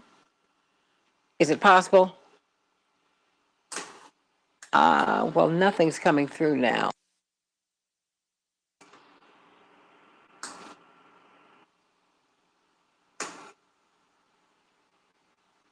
Let's stay here on this.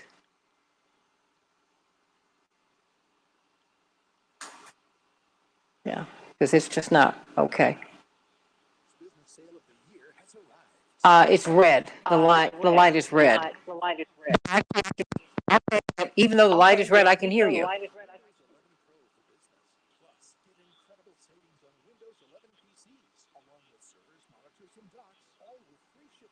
Mm-hmm.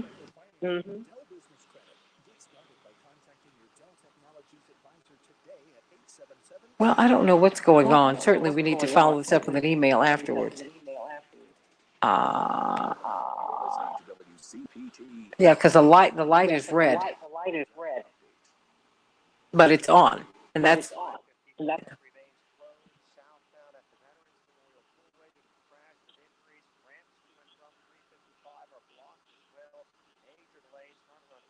Okay.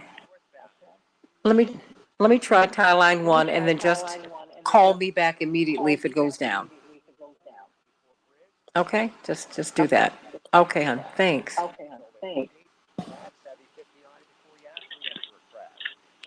John? Hello? Hey, I'm here. Okay, hi. Who am I hearing in the background? Who else? Somebody else, not me. It's not at my place. Okay, very good. So we went down this morning. Yeah, I sensed it, or I heard talk thereof. Yeah. So we'll see. It'll be fine. We'll be fine. Well, certainly we just know to go to the telephone if we go down. Okay, that's what we're going to do. Oh yeah, we'll be fine.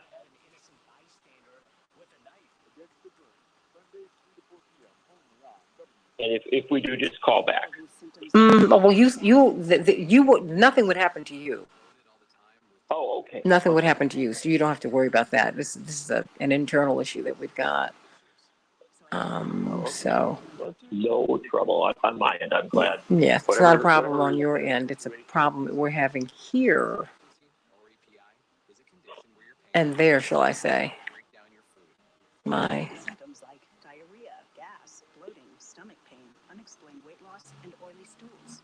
EPI symptoms can be confused with those of other common digestive conditions like irritable bowel syndrome, Crohn's, and celiac disease. So getting to the right diagnosis meant being more open with my doctor about the severity of just letting people know how they can get in touch with us. EPI is manageable, so don't wait any longer.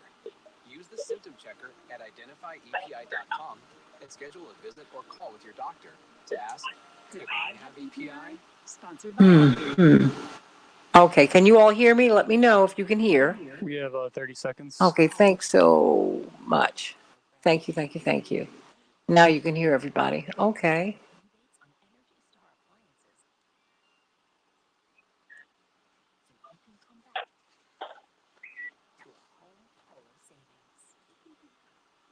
Discover more ways to save at ComEd.com/home-savings. 10 seconds. Okay, I can't hear anything. Can you bring that up for me? I need you to bring it up a little bit more. We can change the world. Very good. Change the world. Change the world. We can change the world. We can change the world. Change the world. This is the Santita Jackson Show. War and hate to a place of love. It's not too late. Gotta save the children. We can't wait. Let's change the world. I am breathing. Hey, everybody. Welcome back to the Santita Jackson Show on WCPT 820, the nation's largest progressive talk radio station, and AM 950 Radio, the voice of progressive Minnesota. I want you to continue to call me at 773-763-9278, 773-763-9278. Isn't that interesting? We went down while we were having that conversation, and the audience was building and building, but you know what? Just keep on. Keep on liking and sharing. And if you would, every member of my audience, whether you are on the YouTube channel, the Santita Jackson Show YouTube channel, I need you to go over there and like and subscribe. Or if you're on the Santita Jackson and Friends Facebook page, please tell 5 friends about it. Tell 5 friends. I want to give you all a little bit of a charge. Tell 5 friends about the show and bring them in. Bring people in. Bring people in. And, you know, all kinds of things happen, but we're going to continue to push on through. How about that, Dave Dowling? So don't you worry about it. And, of course, the podcast of the show will be on WCPT820.com/Santita. And you can go, of course, to the Santita Jackson and Friends page on Facebook to watch the show, or the Santita Jackson Show YouTube channel so that you can watch the show. So, all right, Daphne, all right, Francis, all right, Kennedy, Linda, and Julia, and everybody. Well, you know what time it is. It is time for us to talk with John Nichols. We watched a lot of people weigh in on what happened last week in Virginia, in New Jersey, and throughout the country. What happened to the Democrats? Many people have said that this is a harbinger of bad things for the Democrats in 2022 and perhaps beyond. But there was a bright light, and it's a bright light that no one is really talking about. Indeed, most of the bright lights that we are seeing in Democratic politics are coming in the column of the progressives.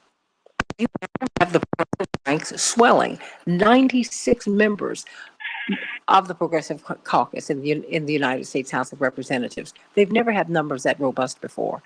And now you're seeing them win. You're seeing Jamal Bowman win. You're seeing AOC win. You're seeing Ayanna Pressley win. You're seeing Rashida Tlaib win. You're seeing Ilhan Omar win. You're seeing. The numbers are growing. And you know what? We saw a big win in New Jersey. It was a nail biter. We thought Mr. Chitterelli was going to win, but it turns out that New Jersey governor, Phil Murphy, who it's turning out that this former investment banker, is turning out to be quite the progressive, and he's shocking everybody.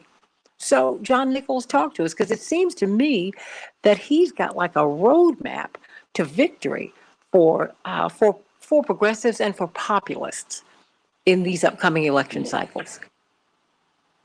Well, he's certainly got a better map than Terry McAuliffe has. Ooh, well, he's a corporatist now, right? I no one liked Terry McAuliffe, but he's a corporatist, and that was not working. And the piece that they never really talked about, John, was the fact that the Black community in Virginia were disaffected.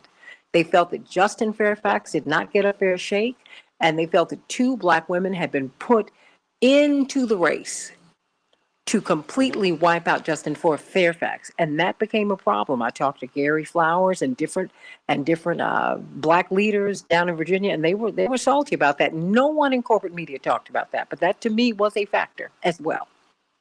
Well, there were look, that was one factor. There were many factors.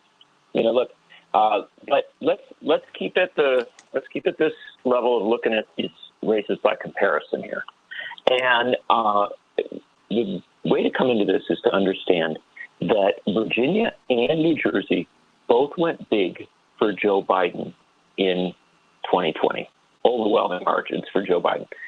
More importantly, in 2018, well, actually 2019, 2018, and 2017, all of the Trump midterm and off-year elections, they were great for the Democrats. Both of these states, Democrats did really, really well. And so they ran up, high percentages. They were in a strong position. Now we come to the point where you've got a Democratic president in office with some inflation, with some other challenges.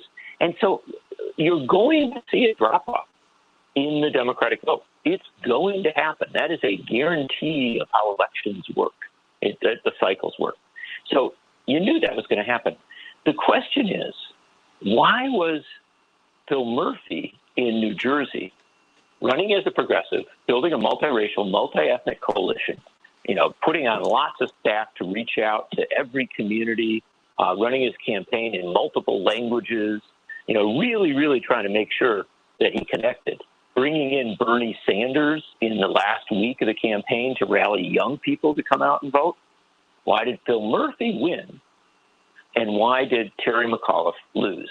If we understand these are relatively parallel states, and the answer I think is what I just mentioned there, that Murphy was conscious, A, that this is going to be a tougher cycle, and B, that the way to win was to really mobilize people across a lot of lines, throughout a lot of communities. And he also brought the receipts. He talked about doing criminal justice reform. He talked about job creation, raising the minimum wage to $15 an hour, series of environmental initiatives, all sorts of steps that he took, and up to and including legalizing of marijuana and expungement of the records.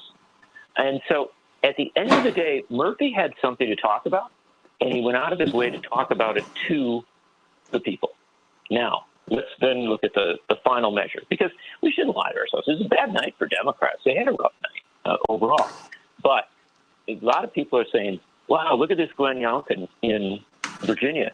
He won, and it's a monumental victory, a hugely significant victory. There's even people, there was a New York Times writer talking about Glenn Youngkin as a potential presidential candidate. Well, okay, let's put that in one box. And let's look at what Glenn Youngkin's percent of the vote was. 50.6% of the vote. He is currently leading, final count there, he's currently leading by about 65,000 votes. So Glenn Youngkin, he's a hero. He's a huge winner. Then let's go over to New Jersey. Phil Murphy is winning with 51% of the vote, a higher percentage than Glenn Youngkin. He's winning in a somewhat smaller turnout by 68,000 votes, a higher popular vote margin than Glenn Youngkin. So why don't the analysts say, in this very tough year for Democrats, that a Democrat who actually won a relatively parallel state by a wider margin than the Republican won by in the other state, why don't we give Phil Murphy at least a few props for what he did? Why don't we recognize that there's some meaning there? And if we do, then at that point, why don't we analyze what the explanation for it is? What was the distinction between these two races? And at the end of the day, this is not to put on rose-colored glasses. This isn't to say, oh, yeah, well, one place went one way, the other place went the other, so it's all even. No. It's to recognize Democrats have a hard road ahead of them. And to say, on that hard road, what are the best tools to take along with you? What is the best strategy to go forward? And I would argue that if that's the question we ask, the answer has a lot more to do with Phil Murphy than it does with Terry McAuliffe. Oh, absolutely. But I think that the corporate media had placed a lot of a lot of stock in Terry McAuliffe's win for a whole lot of reasons. Well, it's a corporate media, he's a corporate candidate. But what they're missing, but that's why that's why I keep bringing up what happened with black people in Virginia, because black people are the core of the Democratic Party. That is a constituency that Governor Murphy did not leave behind. He did not anger them. He did not insult them. And there is something people continue to say that they can, I mean, and it really bothers me to hear people accuse the black voters of being apathetic. No, black voters, I'm not apathetic. Black voters get angry and they decide to show you. And I think that with Black voters. with Governor Murphy, you see someone who really intentionally over his term cultivated a lot of goodwill and built up a heck of a record, John. And I think that in addition to having a great campaign strategy, he had something to run on. He did have that. And so here's the interesting thing, or at least my argument. Black voters are engaged. They pay attention to what's going on. And yes, that does have an impact on the level of energy, the level of excitement about candidates. And here's the interesting thing about what happened in New Jersey. In New Jersey, Phil Murphy came in as, a guy who'd been a corporate guy, right? He'd been a Wall Street guy, and there was a lot of skepticism about him. And early on, he went out of his way to meet with everybody, to literally sit down with a lot of folks, to go to churches, to go to union halls, and actually listen to people.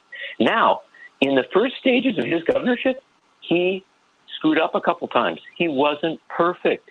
He didn't do as much as some people wanted him to do. And he took criticism. And the interesting thing, I heard this, I did a big profile for The Nation. I asked a lot of people. I said, well, how did that work out? And again, what they said to me was, yeah, when we criticized him, sometimes when we, attacked a policy that he was pushing, he would call up and say, hey, come on over, let's sit down and have a meeting. Or let's talk on the phone. Let's figure this out. And as Brittany Timberlake, a state representative out there, said to me, when she was in conflict with Murphy's attorney general, Murphy calls her, they talk about it. Murphy switched against his own attorney general and took her side because he said her argument was a good one, that she made a good case.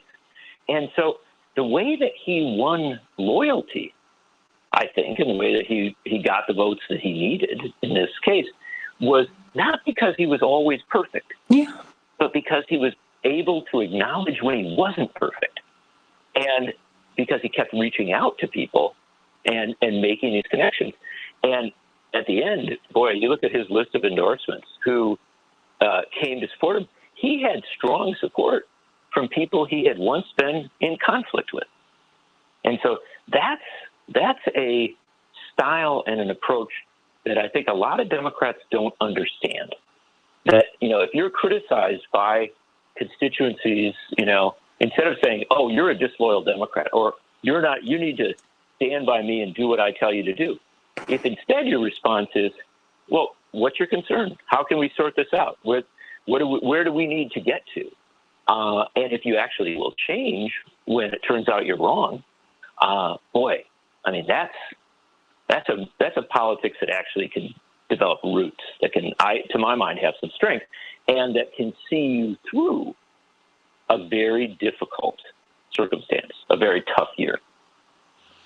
Everybody, let's talk about this. 773-763-9278, 773-763, WCPT. Robert from Wisconsin. Hey, Robert, what's on your mind today? Hi. Yeah, I think the media's coverage of the Mcauliffe loss was really wrong. He is an uncharismatic candidate. If you looked at his website, it was filled with platitudes. It reminded me of a campaign of the 1990s. There wasn't a lot of policy there. He fundamentally answered the CRT question wrong. His answer should have been, they're not teaching it in school. And the whole point is we're trying to distract you, that they're not really offering anything economically in their campaign. He did so many things wrong with it that the knee-jerk reaction from the media is always, it reminds me of when Facebook gets in trouble, the answer is always more Facebook.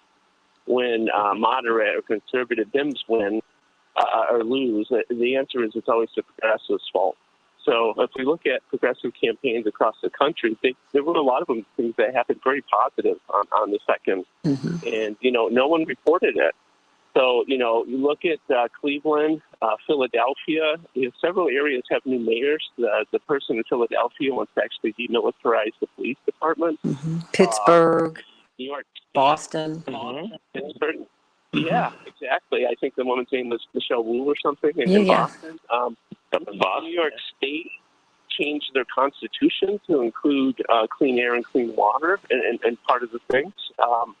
69% of the DSA candidates actually won their election.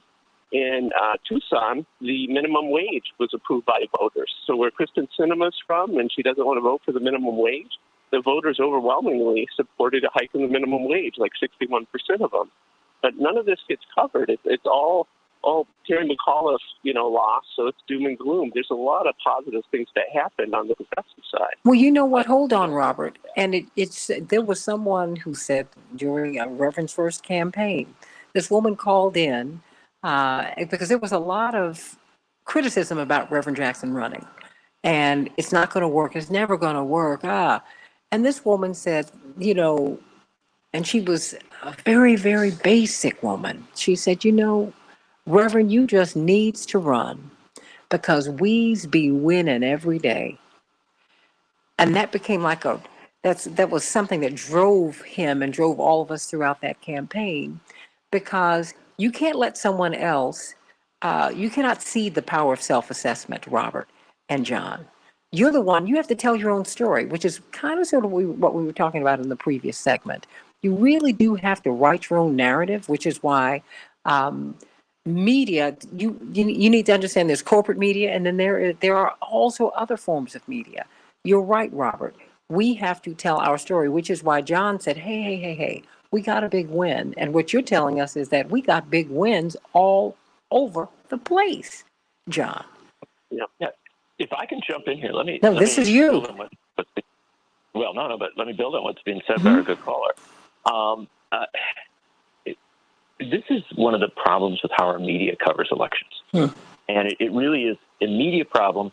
And we often, on this show, we often have critiques of Democrats who stumble and don't do things right. And we're even talking about a little here with Terry Mcauliffe. But there's also a media problem because the media doesn't cover politics. It covers gossip. It's like who's up, who's down, who likes each other, who doesn't like each other. And when it reduces down to that, there's always an effort to make it very simplistic, right? To have, one overarching answer. And the worst part about it is they try to develop that answer on election night before all the votes are counted and before they've seen, all the details from around the country. And I'll just put it this way. If on election night, what our TV networks had said was, we're not going to announce the results. We're not going to go, increment by increment, like a football game, or we're looking at the, like who moved where on the field there. We're going to look at the final score. We're going to announce a winner when we've got a winner, right? When it's absolutely clear. Instead, on Tuesday night into Wednesday morning of last week, you had this kind of constant analysis which is saying, oh my gosh, horrible night for the Democrats. Rejection of progressive ideas, rejection of reform of policing and stuff like that.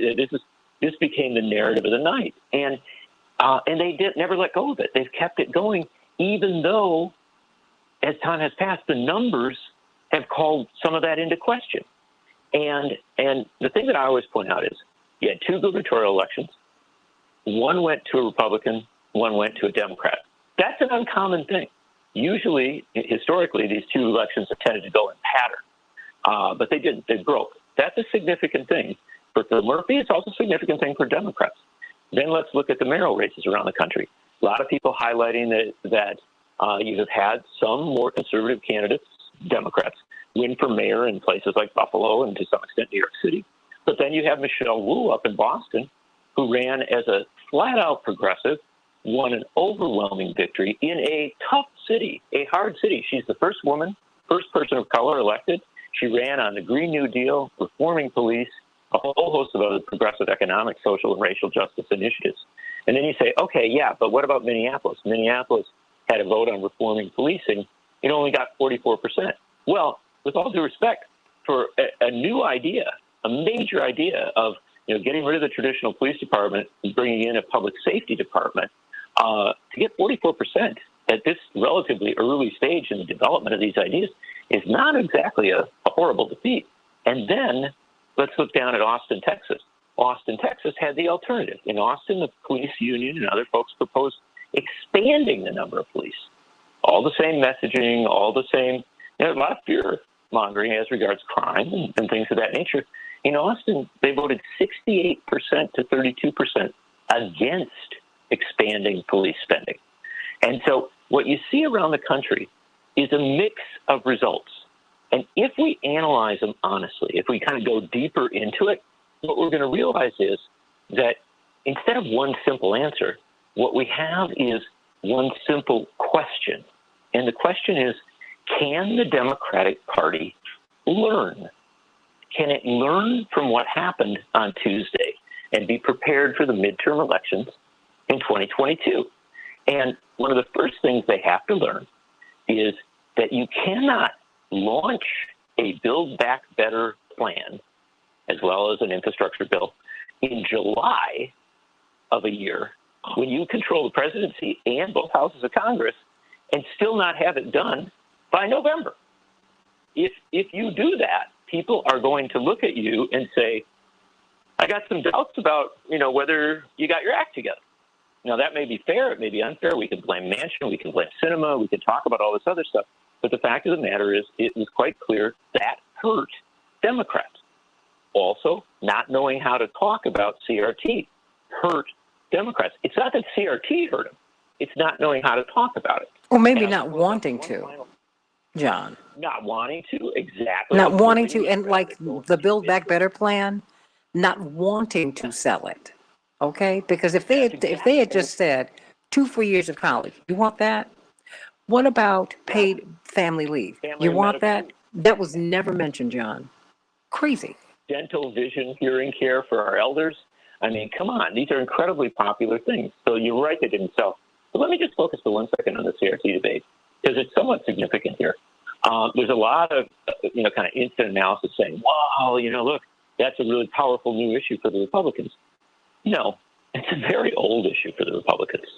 It's like talking about busing in the 70s. It's like talking about welfare in the 80s. It's finding an issue that energizes and rallies their base. The CRT issue, it had some impact in the suburbs, but the polling will tell you it had far more impact in rural, very, very conservative areas. And Youngkin's numbers went way up in the rural areas. Now, that gets to the heart of the matter, because the Democrats didn't talk about it enough and in the right ways. If they had, they could have changed the dynamic, because what they really should have been saying is, this is a debate about whether we're going to teach honest history, whether we're going to teach, truthful history in our schools, or make up some kind of fantasy, right? Because the Republicans are saying they don't want to teach honest history.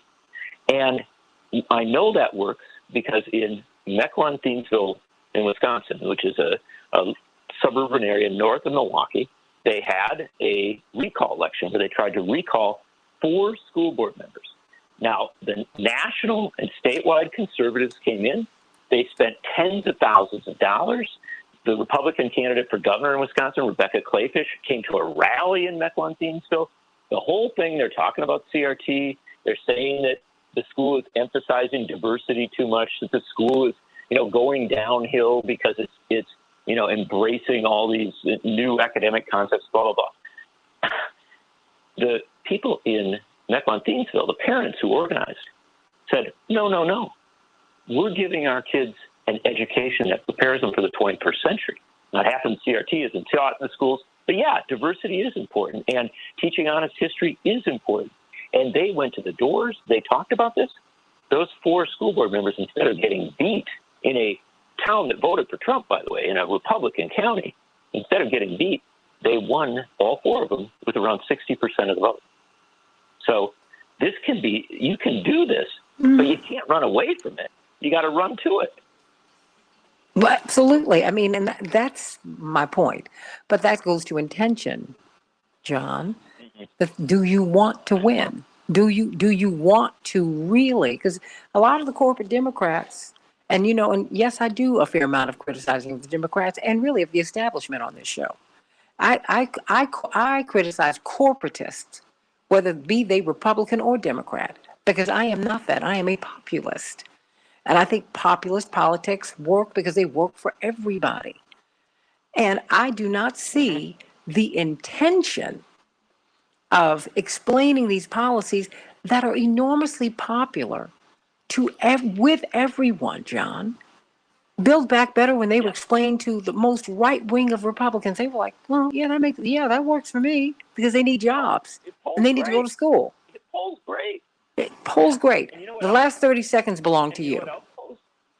Well, I will tell you, you know what else polls great? A good education and teaching people what they need to know to function in the 21st century. And if Democrats had said, Republicans want to take you back to the 1950s, they want to stop teaching young people what they need to know to operate in a global, increasingly competitive market, you can win that debate. You don't have to run away from it. And it is deeply, deeply frustrating to watch the Democrats stumble when they could easily be picking up the baton and running. Well, you know what? I think we can do much better. I think we can do right. Can you stay with me for a couple of minutes when we get off the air here? I will stay. I want to get just have a couple. I'm running into a Zoom meeting. You know how it is. Everybody, I want to thank you for staying with me today. But no, stay right there, John. Nichols is going to elaborate just a little bit about the path forward for 2022 and 2024. There's a way to win. You just have to intend to win. I'm Santita Jackson. Thank you, Coastman Matt. We got through it, and we're going to get through some even better times. When things kind of go crazy, that's when you really learn. How about that? God bless you, everybody. Stay right here.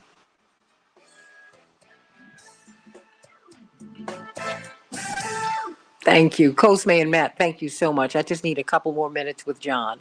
But John, I mean, that's my point. I'm like, if they want to register people to vote, if they want to grow, and clearly where they will grow is where the populism is, they can do that. But they want to grow in corporatism, and that is not working. It's not in the zeitgeist. Nobody's feeling that, John. I mean, like, at all. No, I agree. Look, and bottom line is, we have to be honest about it. Tuesday night was tough for Democrats. And that's not good for the people. It's not necessarily good for people in particular states or places like that. But there is a silver lining in that, and we should bluntly say so. When you get a wake-up call in the off-year election, if you're able to learn, then you can adjust things and get it better for the midterms, which actually will define whether Joe Biden's presidency is effectively a lame duck presidency or whether it has the power to govern. And so this is a big, big deal. This is about everything. And I fear that a lot of the analysis so far is very simplistic, and it tends to blame progressives. It tends to blame particular constituency groups. It tends to blame particular communities. You didn't turn out enough, or you didn't do this, or you didn't do that, rather than stepping them back and having an honest assessment of what worked. I think Phil Murphy has some examples of what works, and also of what was wrong.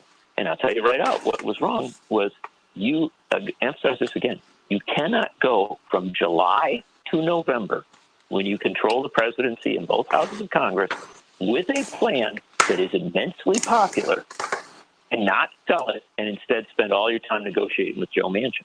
What did you say last week about governing and winning? What did you say? When you govern? The bottom line on this is, if you fail to govern, then you're not going to win, right? How about that? People see that.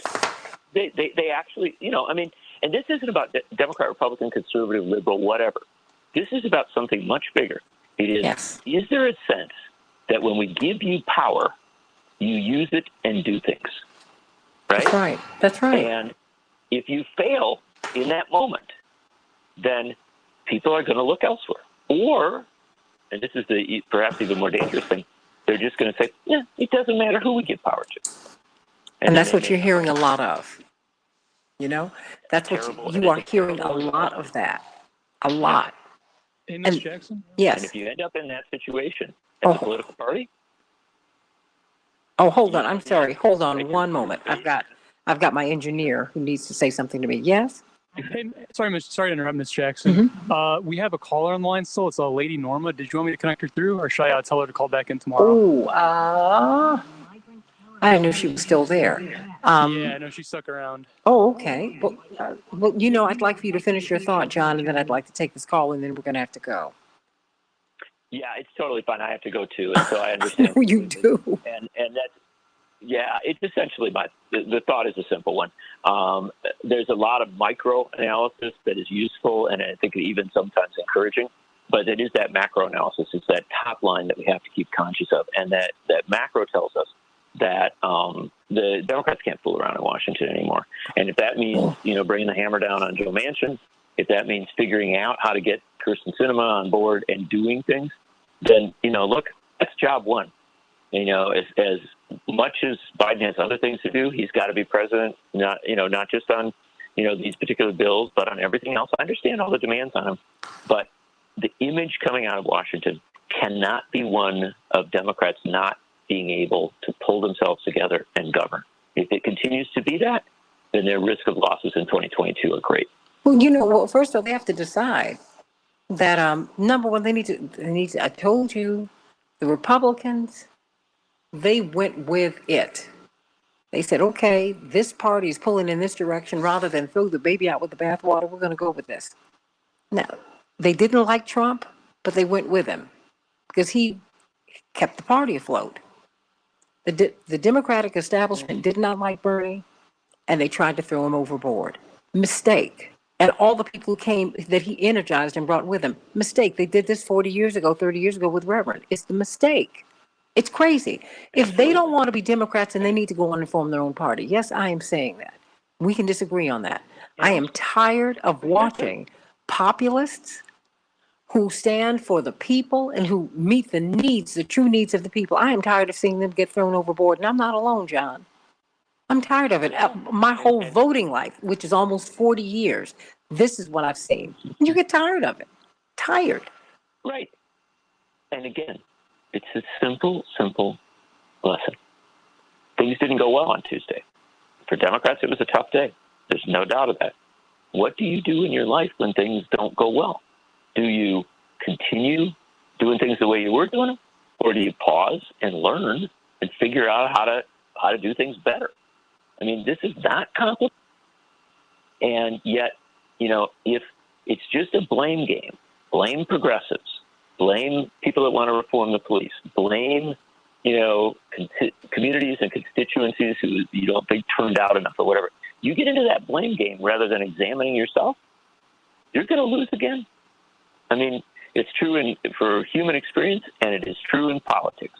And the Democrats need to have a steely-eyed, clear-eyed examination of what happened last Tuesday. If they do it, it will tell them that progressives are not their problem. Thank you. Wanting to be like FDR is not the problem. The problem is they haven't been enough like FDR, and they haven't followed the lead enough of progressives who have been the most loyal backers of President Biden's agenda. It's not the centrists who've been helping Biden here. Pramila Jayapal, Bernie Sanders, people like that have been out there championing Biden's agenda, even as Biden has downsized it, even as he has, done less than progressives wanted him to do. Progressives have said, okay, no, we're going to keep fighting for this. We're going to keep pushing for this. It's the centrists that have been the problem. And now suddenly the centrists are saying, oh, boy, the progressives, they sure got us in a lot of trouble here. Really? And they have a centrist, corporate-driven. The corporatists have done this, and they have a corporatist media that is reinforcing the narrative, and we have to counter it. This is ridiculous. Better than I could. No, I mean, it's just we're we're singing from the same sheet of music. It's just I'm in a different section. It's like, come on. Well, your singing is far better than mine. I'll just say that. You got the feeling. You got the spirit. Let me go to Lady Norma. Lady Norma, what's on your mind? Miss Norma? I have her connected. Okay. She may not be on her phone though. Okay. Well, if we can't get her, then we're going to have to let her go. Yeah. I'm sorry about that. Please make my apologies to her. Please, Cosme. I will do. Will do. Okay. Thank you, honey. And thank you for a great show. I sent an email just to, just so that, Matt could know what happened. And I took a picture of the tie line because the lights are red here. Gotcha. Yeah, and again, my apologies. I don't know what was really happening today. Again, that's well, apparently it's regional. I still have Mr. Nichols here. Everybody's saying that their Xfinity, CBS went down. Something happened in the region. It's possible because I know like our clock in the station's kind of now like it's a little lag, so that may be part of it. No, well, I'm getting the messages here. Yeah. On my chat line, they're saying CBS went down, ABC went down, Xfinity. Yeah, it might be a larger issue, like you're saying then. Yeah, but what you do, just so that you know, when that happens, immediately go to the phones. Yeah. Because remember, time is not on your side. Okay, just go. I'm not hearing you, Miss Jackson, and then just go right, and then put me on the phone, and then that's it. Gotcha. Okay, just do that, and what I'm going to do is like I did. I kept my headphone. I kept one earphone on, just so that I could hear, and that's how I could hear us come back up. Yeah. Okay, because then I put my mobile phone on speaker so people could hear us. So yeah, it's all of that. But let me say goodbye to Mr. Nichols, John Nichols. Mm-hmm. I just love you, John. Do you want to say anything? Because we are actually kind of connected right now. So what is the path forward in 2022 and 2024 for Democrats? Look, it's just to learn from what they went through in 2021. I mean, not to jettison progressive economic, social, and racial justice values, not to think that fighting to save the planet or to end wars is somehow their problem. That's not their problem. Abigail Spanberger, the congresswoman from Virginia, said nobody elected Biden to be FDR. She's 100% wrong. People did elect Biden to be FDR. They want him to govern in a big way. The polls say that. The anecdotal evidence says that. And if he doesn't do that, if the Democrats do not govern in a big way over the next month, they will have a serious problem in 2022. Absolutely. This is not complicated. And and our problems say that. We are dealing with FDR level problems. People are. So I don't know what planet she's living on, but when I look at how people are starving out here, my brother Jesse, former Congressman Jesse Jackson Jr., said we're the best dressed poor people in the world. Yeah. Americans are living on the edge, John, and you write about it week in and week out. You see it all the time. Mm-hmm. And I just want to hear someone speak to that. I mean, in a meaningful way. Mm-hmm. And unfortunately, you're going to have, we always have it because the media, again, does gossip rather than politics. We will continue to have people saying, oh, she said this, he said that, blah, blah, blah, blah, blah. Step back from it all. Look at the reality. The reality is Joe Biden said in 2020 that he wanted to serve in the spirit and the tradition of FDR. Americans elected him to do it. He has done it to some extent with the American Recovery Act. There's a lot more that needs to be done with our American Rescue Plan. There's a lot more that needs to be done. And this is the time to do it. And if it takes, some hard work, some organizing, some pressure on Manchin and Sinema, whatever it is, FDR had to do that. Lyndon Johnson had to do that. Every president who's ever been in office has had to work hard to get the pieces together. I know it's really tough because the majorities of the Democrats are small. I recognize that. But the bottom line is the American people are not looking for excuses. They're not looking for excuse making. They want to see tangible evidence of governing. You show them tangible evidence of governing, Democrats will be fine in 2022. They'll maintain their power. You fail to show them tangible evidence of governing, Democrats are going to lose in 2022. And if they lose in 2022, that is going to start to pave the way for Donald Trump to come back in 2024. Simple as that. So Democrats, choose. Make your choice. Choose, don't lose. How about that? That's right. That's exactly right. John, you are the best. Thank you so much. Thank you so much for everything. Thank you for your keen analysis. Of course, this is John Nichols. You got to get his book, The Fight for the Soul of the Democratic Party. You know, that's like our theme every week, John. Unfortunately, it is too often, and there are many other topics, many other things to be discussed. But, absolutely. Well, you know what? It's for a while. Soul saving is what you do. Everyone, he's a lay preacher, just so that you know. He really, he's Brother John. Love you, John. God bless you. Cosme and Matt. Oh, thank you, sweetie. Well, you know, Cosme and Matt, thank you for a wonderful show. We worked it out, okay? Okay, so I'm going to get off this tie line, even though it looks like I'm already off, but I'm not. I'm still on. Sending you all much love, everybody. See you tomorrow. Thank you for sticking with me today. I just love you all. Josephine and D. Ray and Kenneth D. and Daryl and Dave and just all of you. You just stick with me, and I can't thank you enough. Love you, love you, love you. Love you. God bless. Bye-bye.